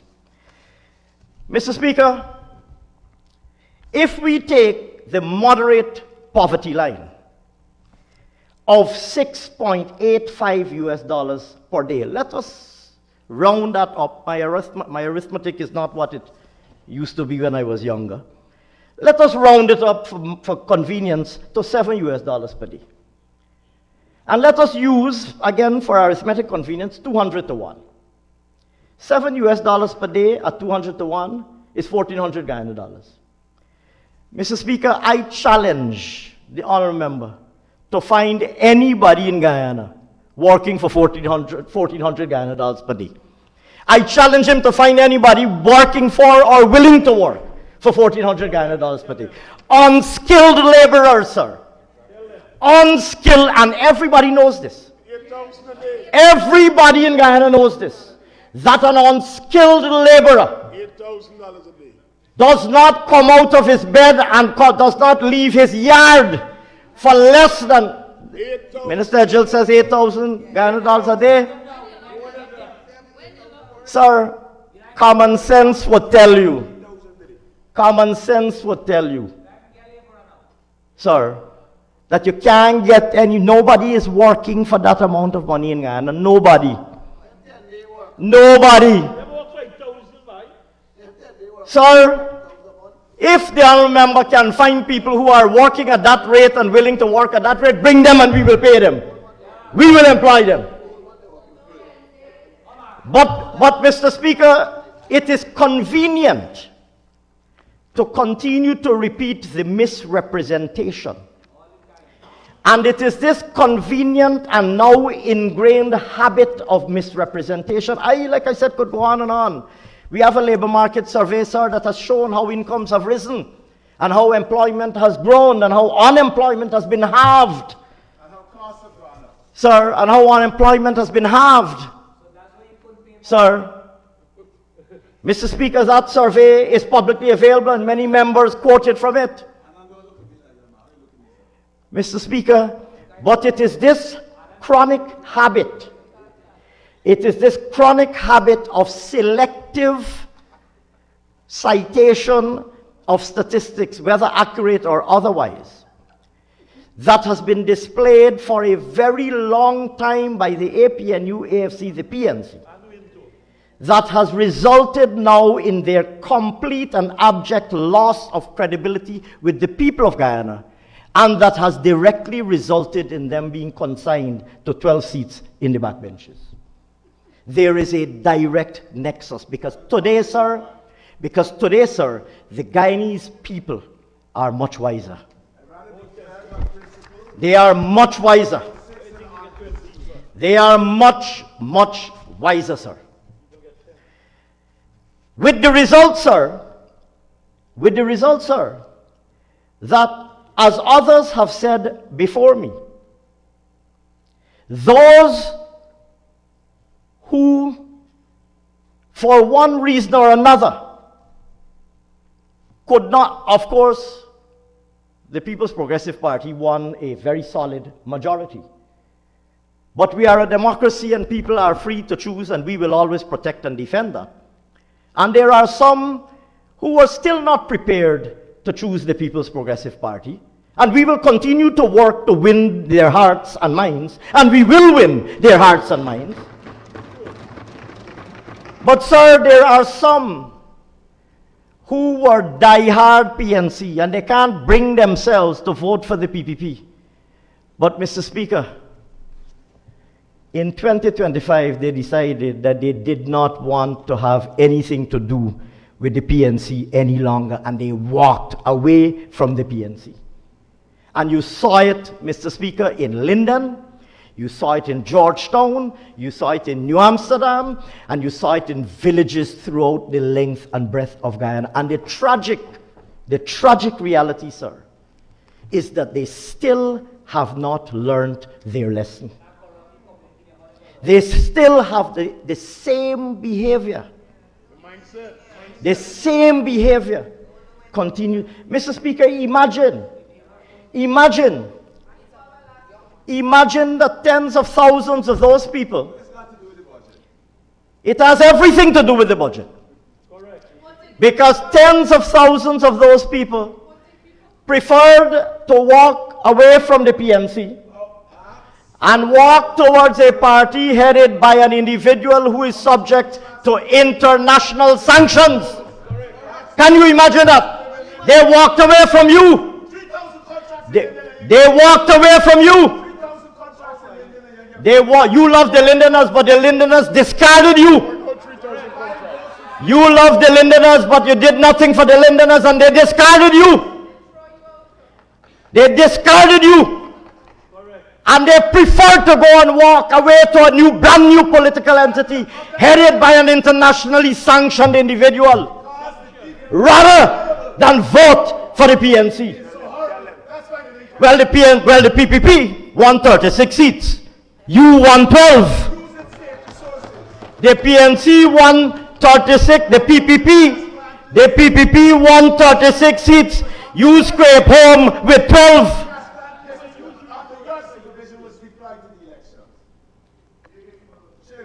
Mr. Speaker, and so, sir, tens of thousands of people, some came to the People's Progressive Party, and the rest of them went to win. That's a reality. That's what happened in Guyana. Associating themselves, and in fact, Mr. Speaker, jeopardizing themselves.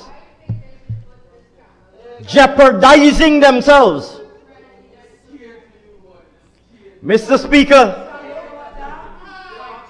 jeopardizing themselves, sir.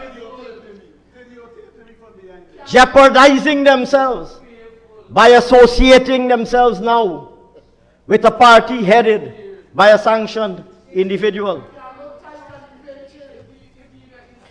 Mr. Speaker,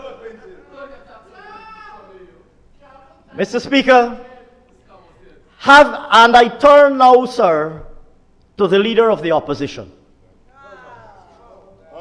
I turn now, sir, to the leader of the opposition. And having listened to the presentation by the leader of the opposition, Go ahead, Ashni. having listened to the leader of the opposition, Having listened to the reading lessons, Now that you finish with me, I got.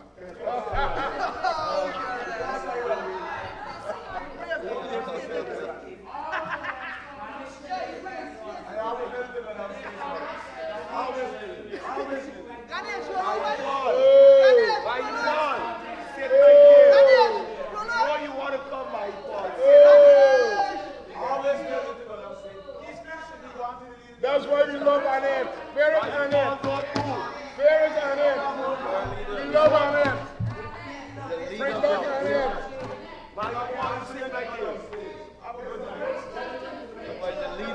opposition. Combined opposition. That's how chickens behave.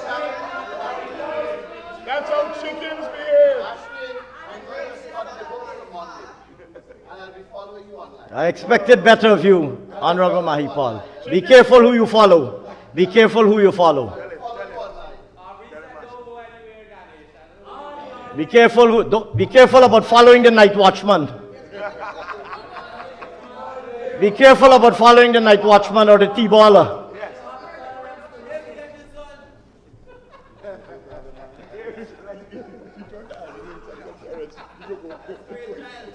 Mr. Speaker, I turn now, sir, to the Leader of the Opposition. And, sir, I believe that we really are at a very important point, a very important, almost an inflection point in the political evolution of our country. Because the PNC has evidently been decimated and discarded, consigned to the dustbins of historic irrelevance. Some have come over to us, and others have sought refuge, like I said, by a new political party founded by a sanctioned individual.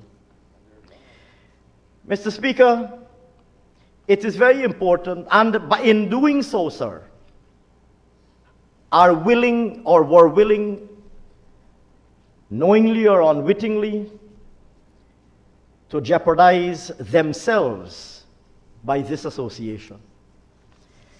Mr. Speaker, I wish, sir, to quote from the U.S. Treasury Department press release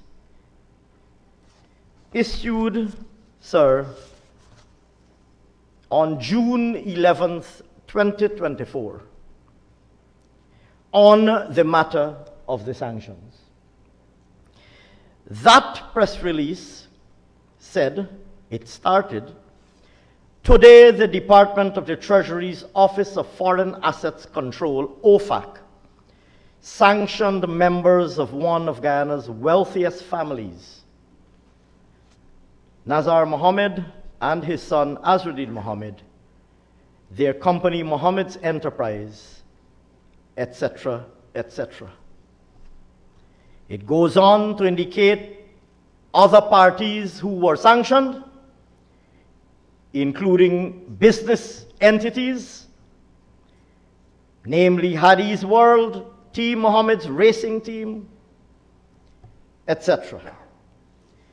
It details, sir, the offenses committed. And it says, amongst other things, that between 2019 and 2023, Mohammed's Enterprise omitted more than 10,000 kilograms of gold from import and export declarations and avoided paying more than 50 million in duty taxes to the government of Guyana. It goes on further to say that OFAC is designating Azruddin and Mohammed's Enterprise for being persons who have materially assisted, sponsored, or provided financial, material, or technological support for, or goods or services to, or in support of corruption, including the misappropriation of state assets, the expropriation of private assets for personal gain, corruption related to government contracts, or the extraction of natural resources or bribery that is conducted by a foreign person.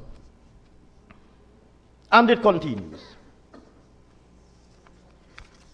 Mr. Speaker, subsequently, our country was regaled with the news of an unsealed United States District Court indictment on the said Azruddin Mohammed. And in that unsealed indictment, it said that the named individual did knowingly, and I quote, did knowingly and with the intent to further the objects of the conspiracy, combine, conspire, confederate, and agree with each other and others, known and unknown to the grand jury, to commit offenses against the United States. That is, to knowingly and with intent to defraud, devise, and intend to devise a scheme and artifice to defraud and to obtain money and property by means of materially false and fraudulent premises, representations, and promises, knowing that the pretenses, representations, and promises were false and fraudulent when made, etc., etc., including in connection with interstate and foreign commerce, and it goes on. Mr. Speaker, it spoke about a conspiracy by the defendants, in quotes, to unlawfully enrich themselves and defraud the government of Guyana in connection with taxes and royalties. It spoke about offenses committed in the United States of America, coordinated with Company One via electronic communications between Guyana and Miami to transport gold sold by Mohammed's enterprise from Guyana to Miami and Dubai via Miami. And in connection with those shipments that the defendants caused payments to Company One from bank accounts in Guyana to the Southern District of Florida. It goes on to speak of Company Two, whom the defendants caused to ship empty wooden boxes, Mr. Speaker, with seals from gold buyers. It goes on, sir, to state that the defendants reused empty boxes with intact GRA and Guyana Gold Board seals. Empty boxes. For shipments of gold, to make it appear that Mohammed's enterprise had paid Guyana taxes and royalties on shipments of gold, when in truth and in fact, Mohammed's enterprise had not paid them on those shipments of gold. It spoke of shipments through Miami with at least 10,000 kilograms of gold, resulting in a loss to the Guyanese authorities of approximately $50 million. And it spoke of the defendants using those proceeds for their own personal benefit. Mr. Speaker, it goes on, sir, to speak of conspiracy to commit money laundering. And I quote, from in or around 2017 and continuing through on or about June 11th, 2024 in Miami-Dade County in the Southern District of Florida and elsewhere, the defendants did knowingly and voluntarily combine, conspire, confederate, and agree with each other and others, known and unknown to the grand jury, to commit offenses, etc., etc., in connection, of course, sir, with the offense of committing money laundering. It spoke of the purpose of the conspiracy. It said that the purpose of the conspiracy by the defendants was to unlawfully enrich themselves by engaging in a scheme to defraud, etc., etc. Mr. Speaker, and I could go on, sir, but this is a document, this document is publicly available. Mr. Speaker, most people in Guyana would read this document and be shocked and horrified. They would want to know if this is a movie they're watching. They would want to know if this is a movie they're watching. Mr. Speaker, but this is not, I mean, these are occurrences and events that are in the minds of most Guyanese unfathomable, unimaginable. Mr. Speaker, I want, sir, of course, as I simply quoted, sir, from a public document, and I will defer. Obviously, the Attorney General has addressed this matter in his own presentation, and he posed some questions to the Honorable Leader of the Opposition, which remain unanswered to date, up to now. And the matter is, of course, engaging the attention of the court system. So I will not, sir, elaborate further on that matter. I have infinite faith in the court system in Guyana, and I have no doubt that the matter will be considered and determined. I wish, sir, because we listened.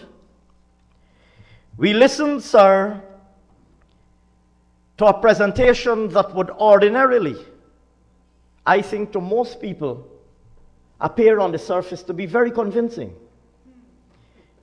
Because we heard the Leader of the Opposition espouse his concern for the ordinary Guyanese citizen, the poor people of Guyana. He presented himself, sir, as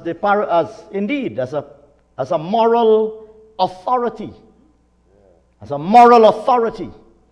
as a champion of the vulnerable in Guyana. And if you looked at that presentation on the surface, if you were an outsider, or maybe even a Martian, an outsider to our planet, unfamiliar with what has been going on our planet, and even in our country, I can understand why you might be mesmerized, might be convinced. Maybe not mesmerized. The reading did get a little bit monotonous after a while. But I can understand why some may have been or could be convinced. But of course, Mr. Speaker, you can't have committed these offenses and not be a very sophisticated, even perhaps manipulative individual. You can't have committed these offenses. And, sir, I don't wish, like I said, to pronounce or express judgment or an opinion on this matter. I will defer to the courts of Guyana. But I want to share with the people of Guyana some extracts from an article carried by The Guardian, which is a highly respected, and this article is not about the Leader of the Opposition. It's not about the Leader of the Opposition of Guyana. I want to read this article from The Guardian. The article is headed up, well, it's dated 29th of April 2001, Sunday, I believe, 29th of April 2001. And it, like I said, was published by The Guardian. And it's a two-part article. And that two-part article is called Killing Pablo. Now, I'm a little bit uncomfortable with the title, but I'm reading it as it is. Which one of the Guardians? They got so many Guardian newspapers all over. Well, it's theguardian.com, sir. It's online as theguardian.com. Okay. www.theguardian.com. But it's a story that has been widely documented all over the world. There are books and movies, there are academic papers, there are theses that have been written, theses and dissertations that have been written on this very case. Mr. Speaker, I don't want anybody to nod off, so I don't want to ask anybody to close their eyes as they listen to this story. But I see the Honorable Minister Manichan has her eyes wide open behind her sunglasses. And I'm not going to suggest that anybody closes their eyes, sir, because this is a matter that is so grave that every single citizen of Guyana Should hear it. needs to listen to this story and needs to keep their eyes very, very wide open. Sir, this is what, and like I said, there's a reason why I said I don't want you to close your eyes. You may close your eyes and you may imagine that it is not an individual called Pablo that the story is about. And you may substitute for the name Pablo any name that you believe might fit the story. I'm going to school today. I'm going to school today. Trying it. Let's go. What appropriate about the answer? I'm not suggesting any name, sir.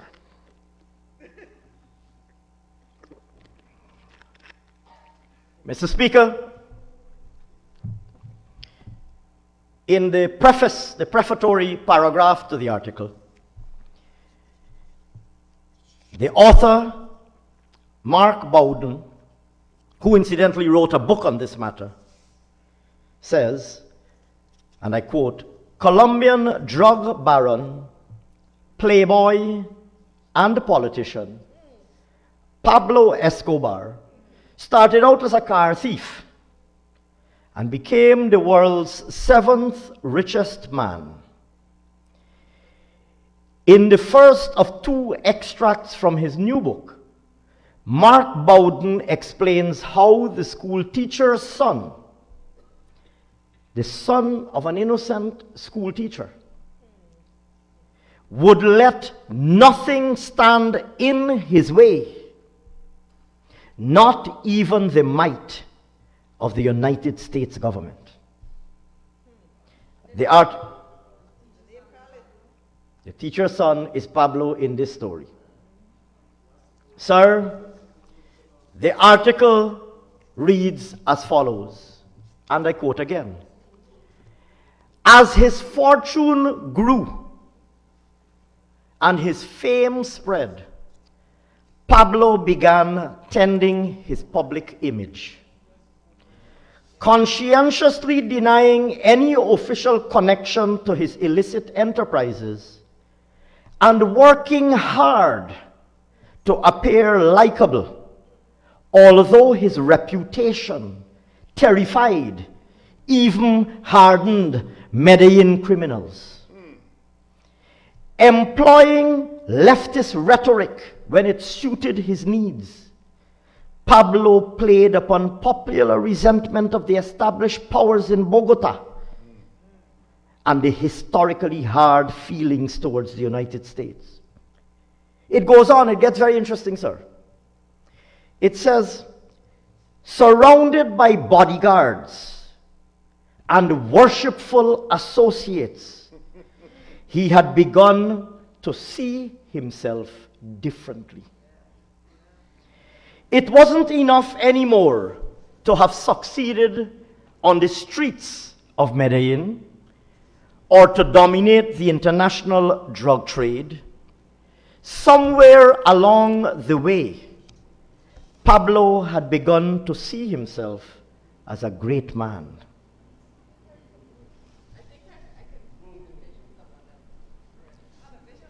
The story goes on.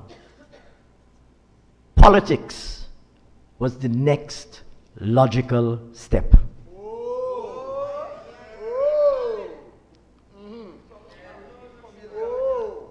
In 1978, he was elected as a substitute city council member in Medellin. He helped underwrite the presidential campaign of President Betancourt that year, loaning the campaign planes and helicopters, and also contributed liberally to the campaign of Betancourt's rival, Julio Turbay.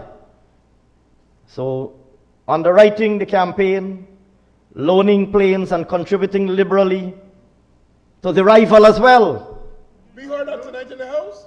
I don't know if that sounds familiar. Somebody said they supported both sides, and as a businessman. Oh, yeah. Mr. Speaker, the story goes on. 2 years later, Pablo backed the formation of a new national political movement. Another movement.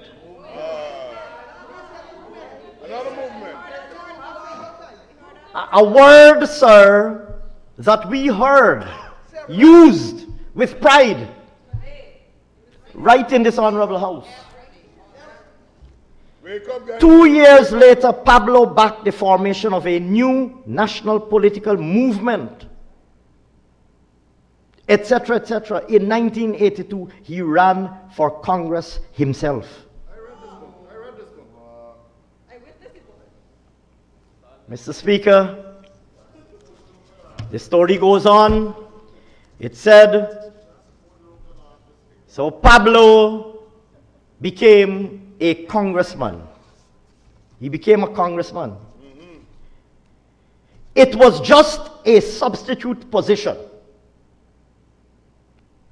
It was just a substitute position. I'm not going to use the word shadow position or position on the other side or whatever you want to call it. I'm quoting faithfully from the article. It was just a substitute position, but the victory seemed precisely the validation he had sought.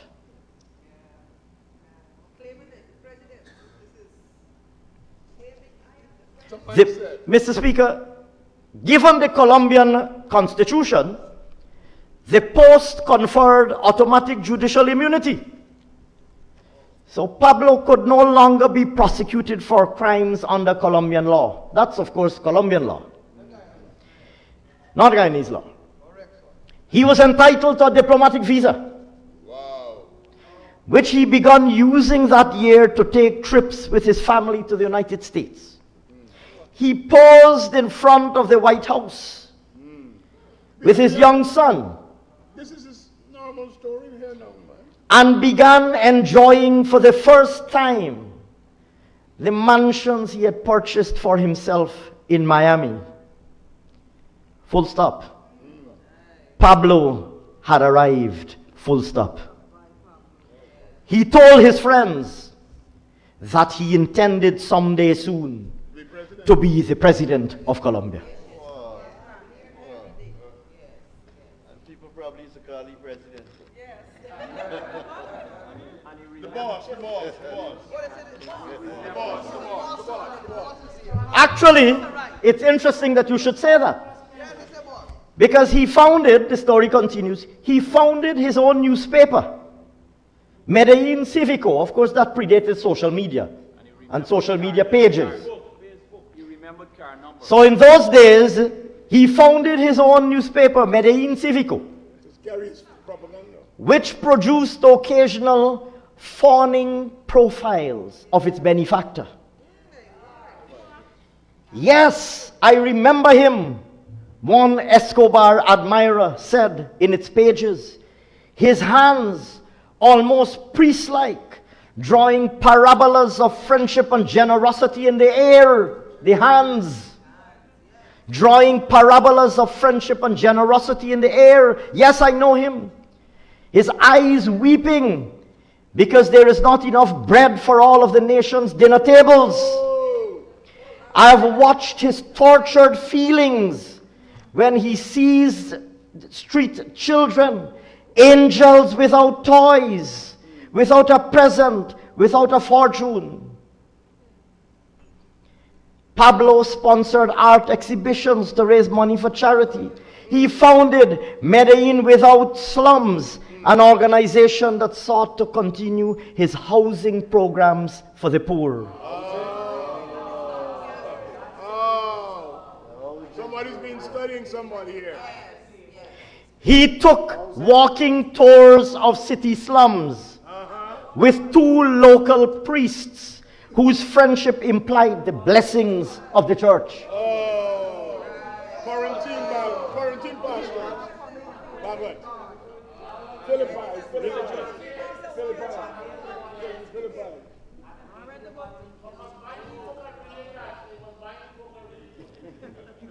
At this time, he went to great lengths to erase evidence of his more sordid criminal past while still flaunting it in private.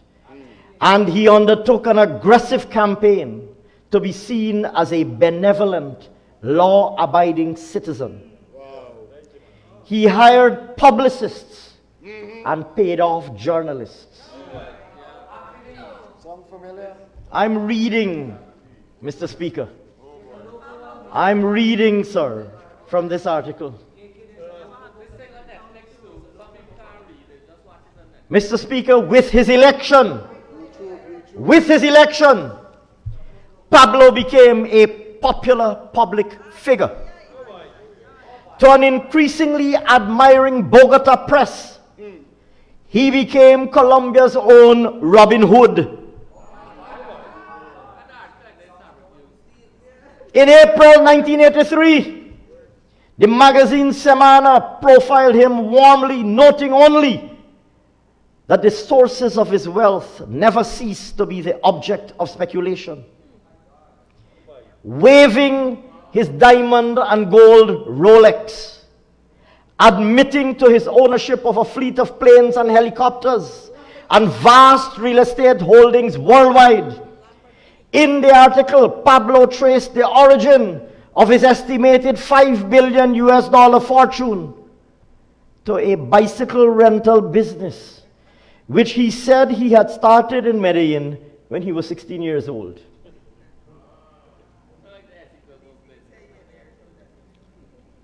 He went on to say, in quotes, "I dedicated some years to the lottery. Then I got into the business of buying and selling cars. And finally, I ended up in property." End of quote. Mr. Speaker, he and other narco kingpins were, at least for this brief period, popular heroes, the embodiment of cool, as glamorous as they were dangerous in pop culture portrayals, such as the TV program Miami Vice. In real life, Pablo played his role with panache. Mr. Speaker, with panache. Mr. Speaker, Honorable James Bond is smiling with what I believe is familiar recognition. Pablo played his role with panache. Mr. Speaker, by 1984, he was untouchable in Medellin. He moved openly around the city, attending bullfights and nightclubs, throwing parties at his estates, all the while officially a fugitive. Popular and powerful, he had clearly bought off the police and courts there, and anyone who considered standing up against him was marked for assassination. Mr. Speaker, and the story goes on. And it gets more and more gruesome. Mr. Speaker, further down the article, Pablo was usually tipped off well in advance of any effort to arrest him. And he had homes scattered throughout the mountainous Medellin area. And Mr. Speaker, the story continues and tells the gruesome tale, sir, of how this behavior continued and continued until, sir,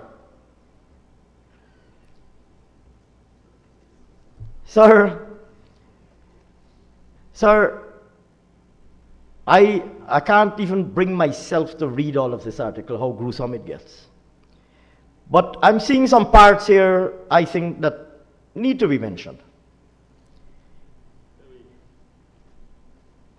Mr. Speaker, it says that he had bombed or bribed just about every official in Colombia. But it was so clear that no one in Bogota was going to cut a deal that would jeopardize all important ties with the United States government. So what do you think Pablo then decided to do? Pablo then began trying to work some influence in Washington. He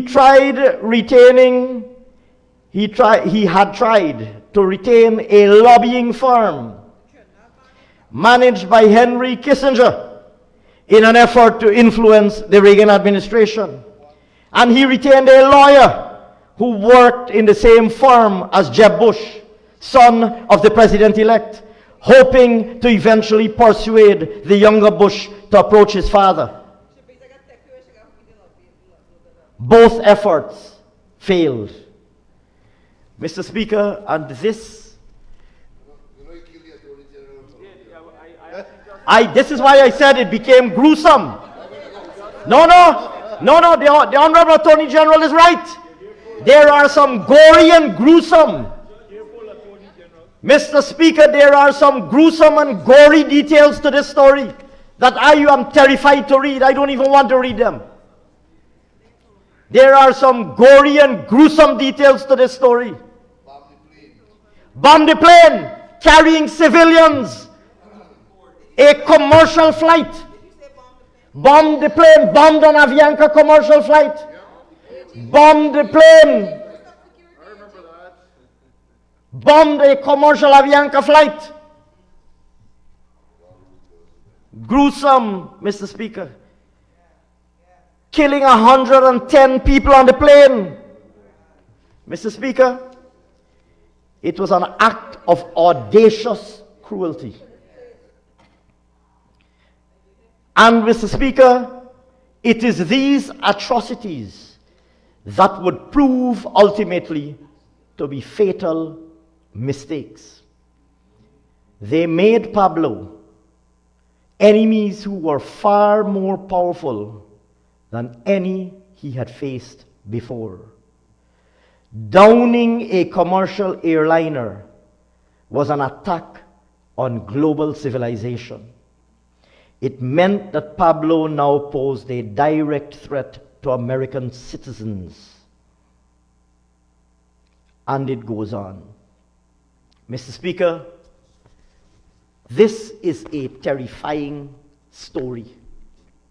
It's a terrifying story. And it is not my want, sir, to superimpose any parallels, direct or indirect, obvious or obscure, to this story.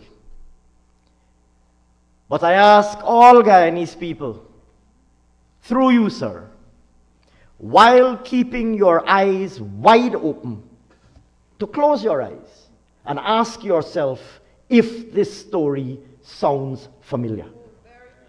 If it rings a bell. We, sir, are at an extremely important juncture in our country's history.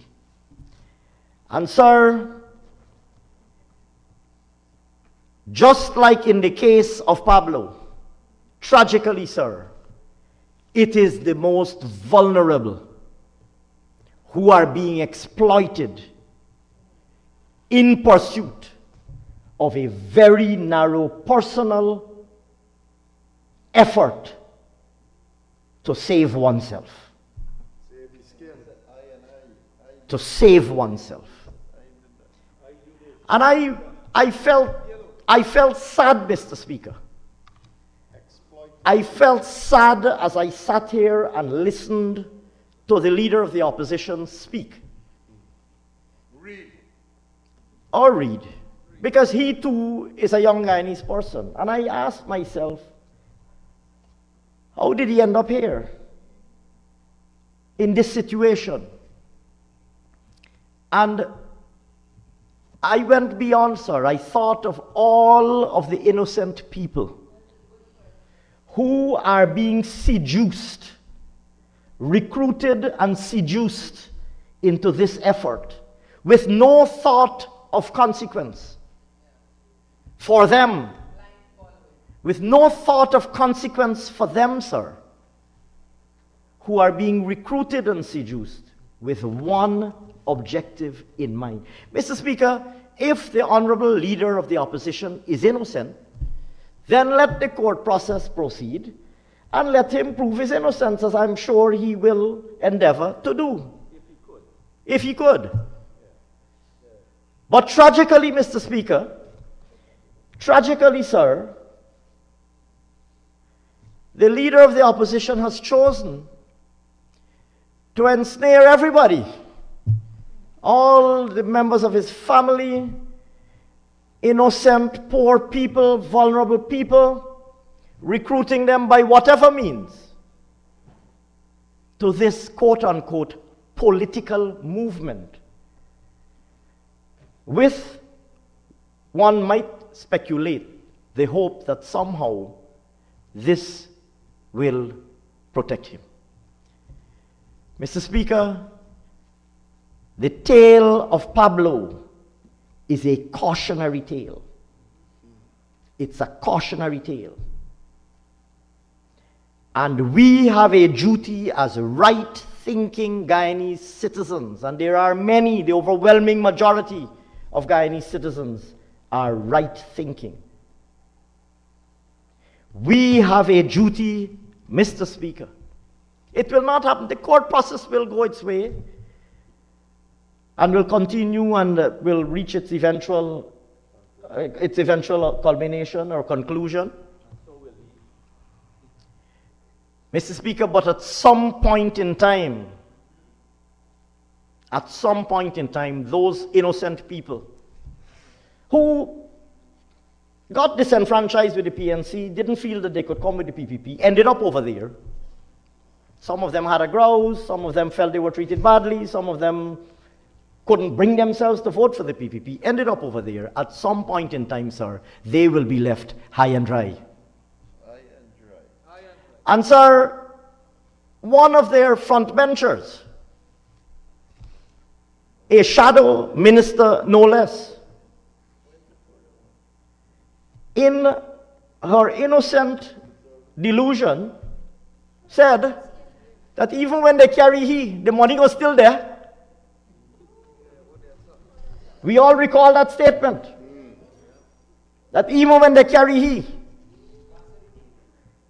I'm not calling any names, sir, said that even when they carry the money was still there. Mr. Speaker, thankfully,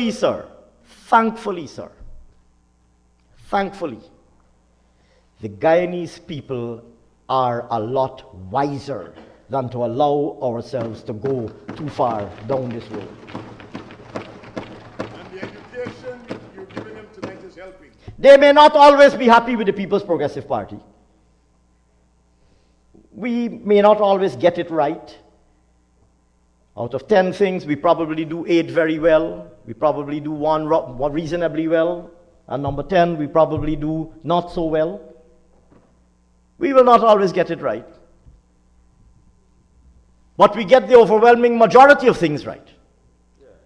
And we will continue to spend every single day, Mr. Speaker, not only this week and this month, every day for the next 5 years, to ensure that the people of Guyana see steady and sustainable improvements in their lives, and to ensure that our country does not end up down the abysmal path of becoming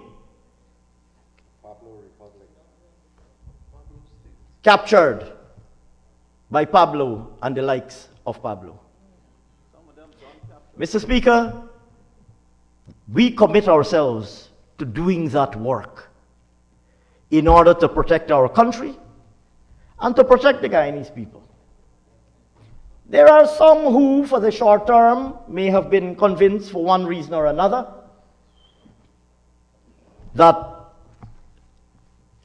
they would like to be over there. But we in the People's Progressive Party have infinite faith in the soundness of the judgment of the Guyanese people.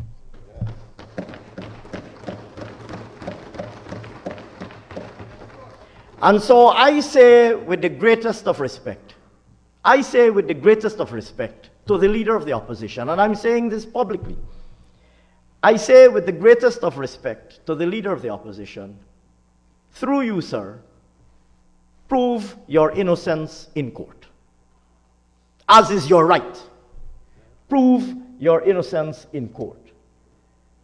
But through you again, sir, I beg of the leader of the opposition, do not ensnare innocent, vulnerable Guyanese people in this effort to save yourself. If you are innocent, you will prove that innocence. But do not ensnare poor, innocent Guyanese people. It is the most, I don't want to use an inappropriate word, sir, but it is an extremely alarming exploitation. We have seen callous in Guyana before, particularly from the PNC. We have seen mercilessness. But this is a particularly callous effort to ensnare and endanger people. To ensnare and endanger people with purely selfish objectives. Purely selfish objectives. So I say, sir, on behalf of this People's Progressive Party civic government, that we are working hard, we are trying to build a modern Guyana, and we spent the whole of the last week speaking about the modern Guyana that we're building. Have we solved every problem already? We haven't. We're working every day to solve problems. That's what we do. That's what we do. That is what responsible governments do. And we have been very clear, sir, that the Guyana that we are building is not a Guyana where anybody will have to sit around waiting for a Pablo or a Pedro or whatever you might want to call him to come along to give them a small piece or whatever you want to call them. The Guyana that we are building, sir, is a Guyana where every single Guyanese person will be able to get a good quality education and training so that they can take care of themselves, to be able to get a good quality job so that they can earn for themselves, to be able to become a homeowner on their own so they don't depend on anybody to go and build a house for them and then own them for the rest of their lives, and be able to ensnare them in some inappropriate enterprise. The Guyana that we're building is a Guyana where everybody, every family, having become homeowners, will be able to own their own car, will be able to educate their children, will be able to live more comfortably, and we are seeing that. Mr. Speaker, in every single social indicator, number of students attending high school, number of students passing examinations, access to improved health care, of course, obviously not every problem has been solved in the education sector, the health sector. But nobody can stand up with a straight face and say that the quality of health care and the quality of education they get today is vastly superior to what they benefited from 5 years ago. Nobody can say that with a straight face. I'm looking for a PNC doctor, though. Mr. Speaker, A Spanish speaking one. You gotta speak Spanish. Mr. Speaker, we have taken the position, whatever your political orientation might be, if you want training to become a doctor or nurse, we train you for free, and you are guaranteed a job when you finish your training. We are increasing the places for medical training so that you can access training in the medical sciences in regions 2 and 6 and elsewhere. We recognize that we need engineers, that we want young boys and girls to become engineers, and we have said you must not only be able to become an engineer by coming to Turkine campus or to Tain campus. Well, in fact, you couldn't do engineering at Tain campus. We have said we will now deliver engineering in regions 2, in region 6, and elsewhere, region 3. You can't come to the coast to have access to university education. We will deliver it to your home in your village through the Gold Scholarship Program. We're doing that. You can't come to the coast or you live in the hinterland and you are not well, and it's a small village that doesn't have a big hospital. We will diagnose you using telemedicine. And on the basis of that diagnosis, we will treat you. This, sir, is the Guyana that we're building. You historically never used to get water in your village. We will sink a well and we will build a water distribution system. You historically never used to have access to electricity. We will deliver a solar panel and a household unit if you are too far away from a mini grid. And if you're living in a heavily populated community, we will build a mini grid for you in your community. Mr. Speaker, they came, they trotted out all week and said,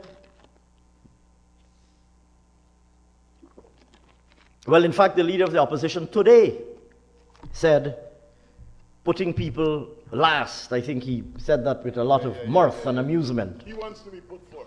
He's the only one that must come first. Sir, to all of the children who will be enjoying improved access to quality education in the more than 100 newly constructed modern schools across the country, and who will benefit from the 40 additional schools that we are building right now, we are putting those children first. Their parents who no longer have to buy textbooks, their teachers who no longer have to worry about buying basic school necessities because we are giving school grants, we are putting those teachers and those parents first. Mr. Speaker, the 14,000 children whose parents no longer have to shoulder the full cost of 𝐁𝐔𝐃𝐆𝐄 and 𝐃𝐄𝐁, we are paying the exam for you. So no child will be told you cannot write 8 subjects because your parents can't afford to pay the fees. Yes.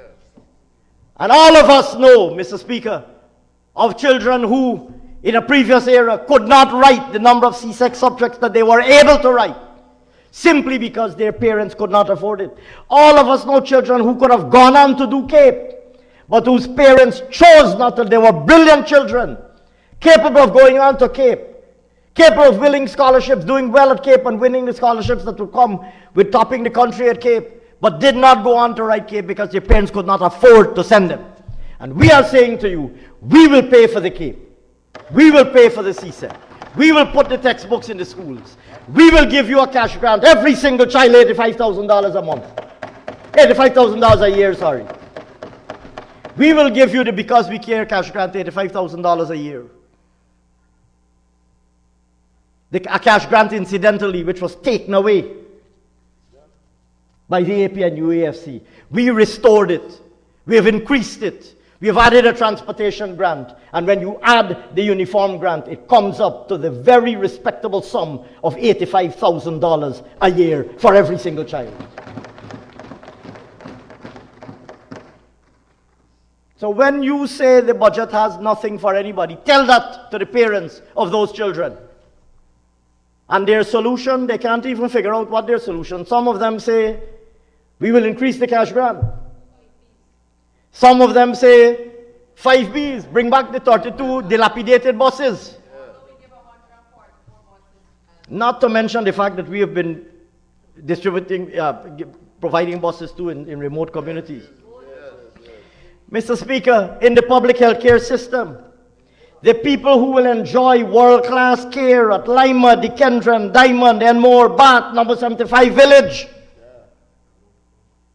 Modern hospitals. And there's no denying, if you visit those hospitals, I had the privilege of visiting the number 75 Village Hospital not so long ago. I was in Barbies, as I am frequently. A brand new hospital, staffed by specialist doctors, including highly talented and highly qualified Guyanese doctors.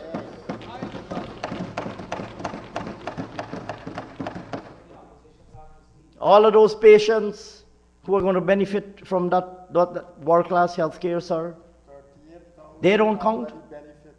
You have 38,000 who have already benefited. You have hundreds of elective surgeries and emergency surgeries that have been done. The hearing aids that we will distribute, the assistive aids that we will distribute. The more than 90,000 old age pensioners who will receive an increased pension. They're not going to be benefiting from this budget, Mr. Speaker. And so we have listened, Mr. Speaker, and I could go on in every sector, in the farming communities, the sugar workers who will continue to be able to work in the sugar industry as we continue to strive to modernize the industry and make it viable and competitive. They don't count. The rice farmers who will continue to benefit from our extension services and our support with paddy and fertilizer, they don't count. The cash crop farmers who will benefit from the hope-like canals that we are building to make sure that the risk of flooding is minimized. And we are building those hope-like canals in regions, in Region 6, in Region 5, and in Region 3. Yes, we are on the way. Hope-like canals. They don't count. The farmers who will be planting the 100,000 plus acres of new land that will be opening up for cultivation, they don't count. Well, Mr. Speaker, we count them. And I can assure you, we will continue to put all of those people first.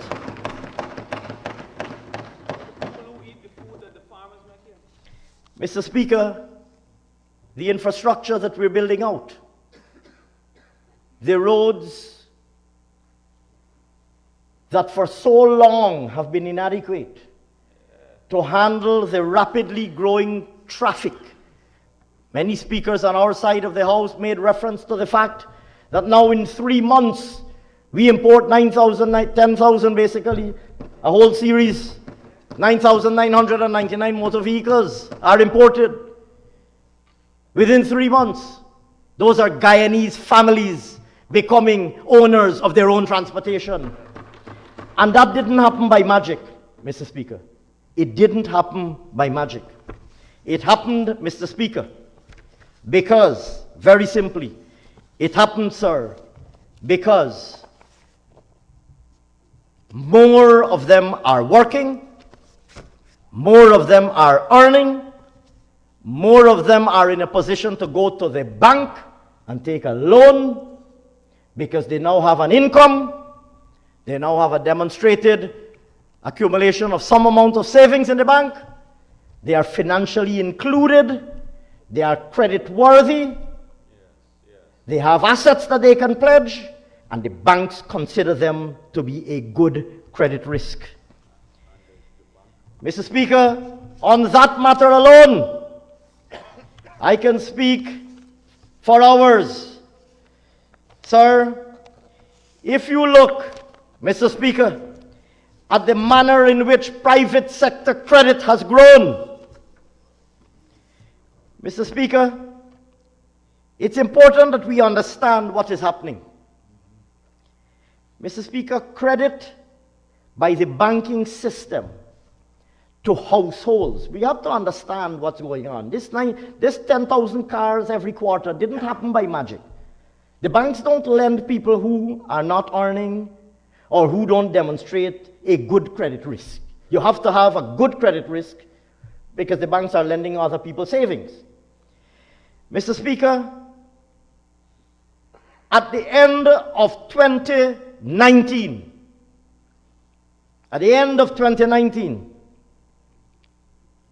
or if you want to fast forward even to the end of 2020, it doesn't matter. Either benchmark will give you the same result. At the end of 2020, total credit by the banking system for the purchase of motor cars was $10 billion, $10.4 billion. The year before it was 9.3. Mr. Speaker, at the end of 2025, total credit for the purchase of motor cars is now a whopping $33.3 billion, more than 3 times what it was in 2020. More than 3 times. That is $33 billion have been lent to Guyanese families. Mr. Speaker, let us, sir, process. I know you, of course, are a distinguished economist yourself, so I know you will process these numbers faster than most.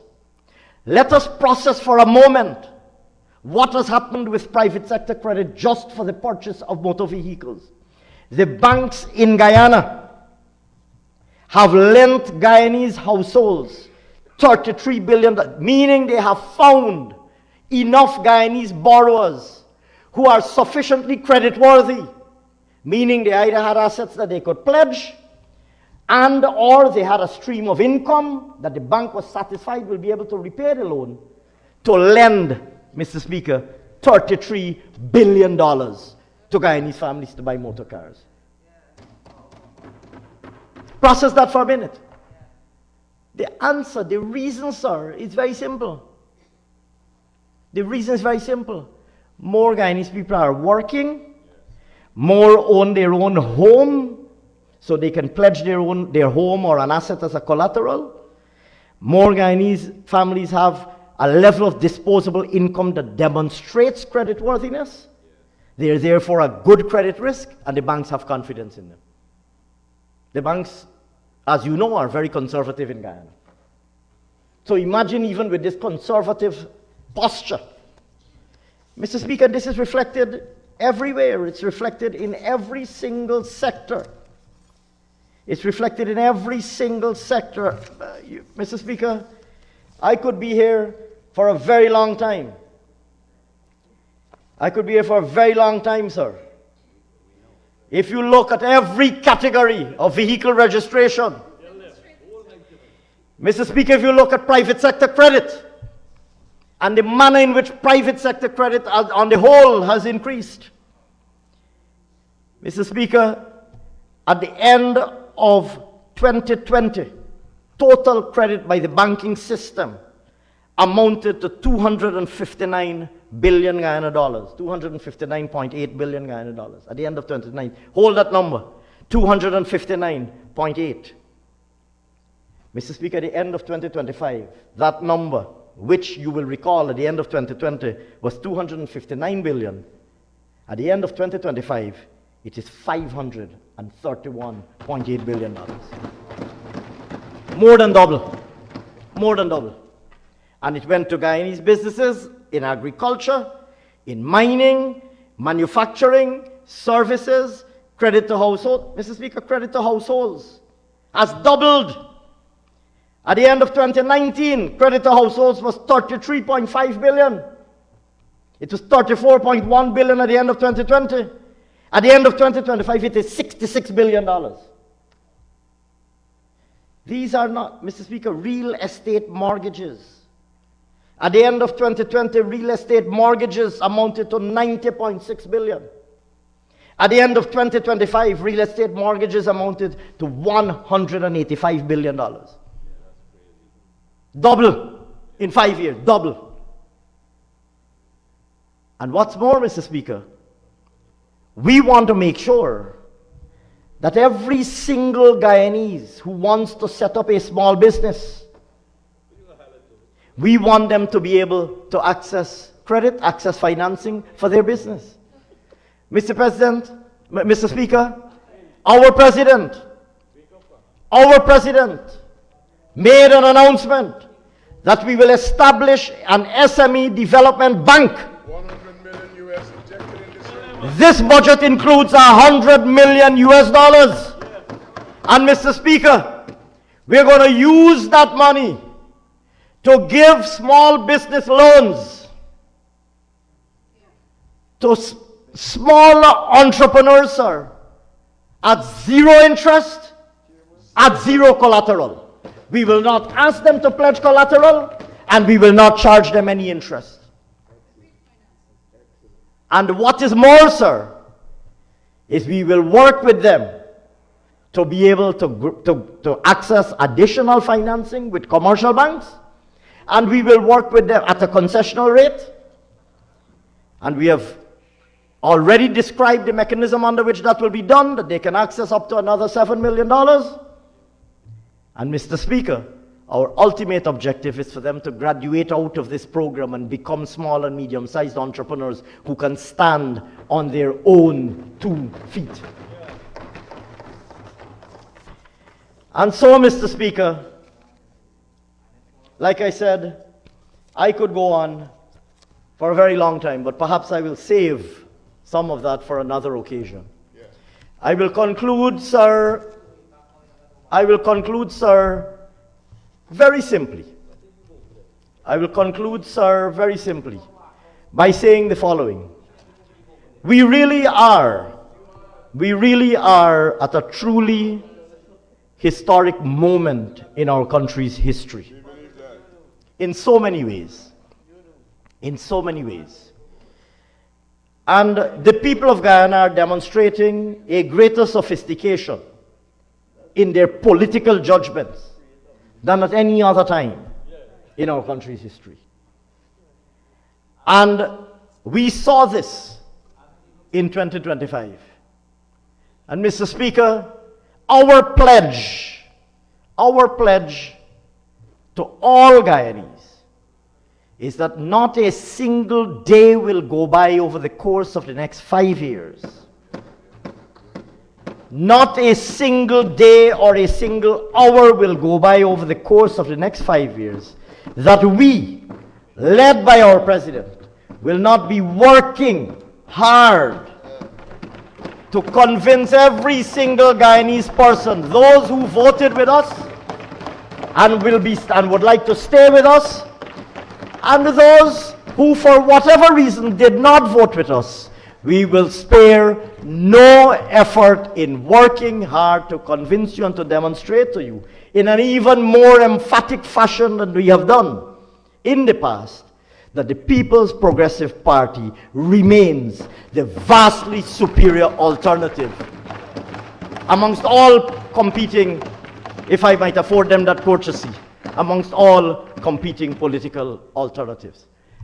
Our manifesto spells out what we will do, and as my colleagues have said before me, Budget 2026 represents the first installment in the delivery of that manifesto. And the privilege is mine, sir, on behalf of the People's Progressive Party civic government, to thank everyone in this House who contributed to this debate. Not only my colleagues on this side of the House, but in fact, even those on that side of the House. To thank all of them for putting on display, once again, to the Guyanese people, why a vote for the People's Progressive Party civic is a vote for Guyana and for the Guyanese people. I am privileged, sir, to commend Budget 2020, to join my colleagues in commending Budget 2026 to this Honorable House. And at the appropriate time, sir, with your permission, I will be moving the relevant motions to secure its passage. I thank you very much, sir.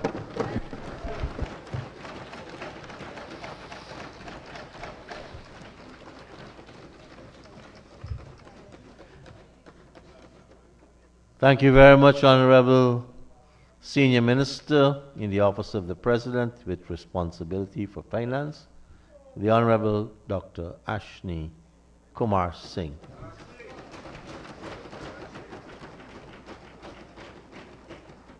Honorable members, the debate has concluded today, Saturday, the 7th of February 2026. Before we suspend, we will consider and dispose of the report of the Business Subcommittee of the Committee of Supply. And this is on the allocation of time for the consideration of the 2026 estimates of expenditure by the Committee of Supply. We will now go into Committee of Supply for this purpose. Sergeant Arms will now put the mace below the table. And for the first-time members going through their budget process, we're now going into Committee of the Whole, the Committee of Supply, to consider the allocation of time for each one of the heads, the ministries, and the report on those allocations by the Business Subcommittee has been circulated.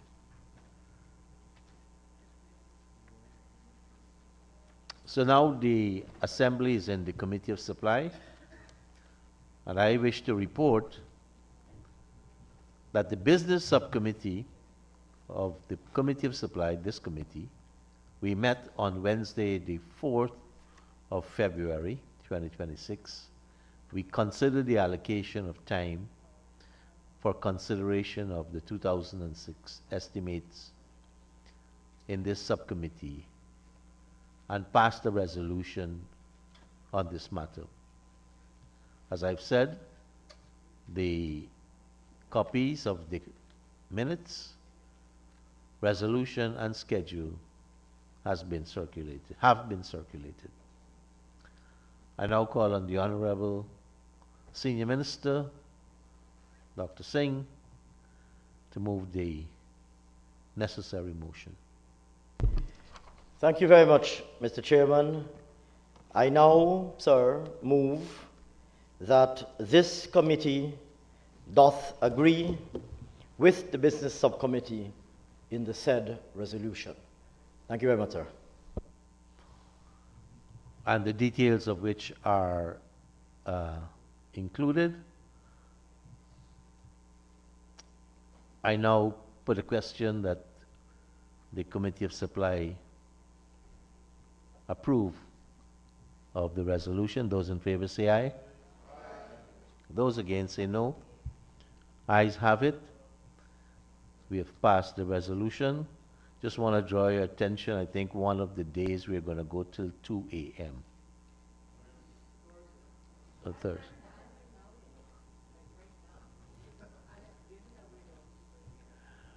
Well, we have allocated the time, we just can't consider it now. Let the Assembly resume.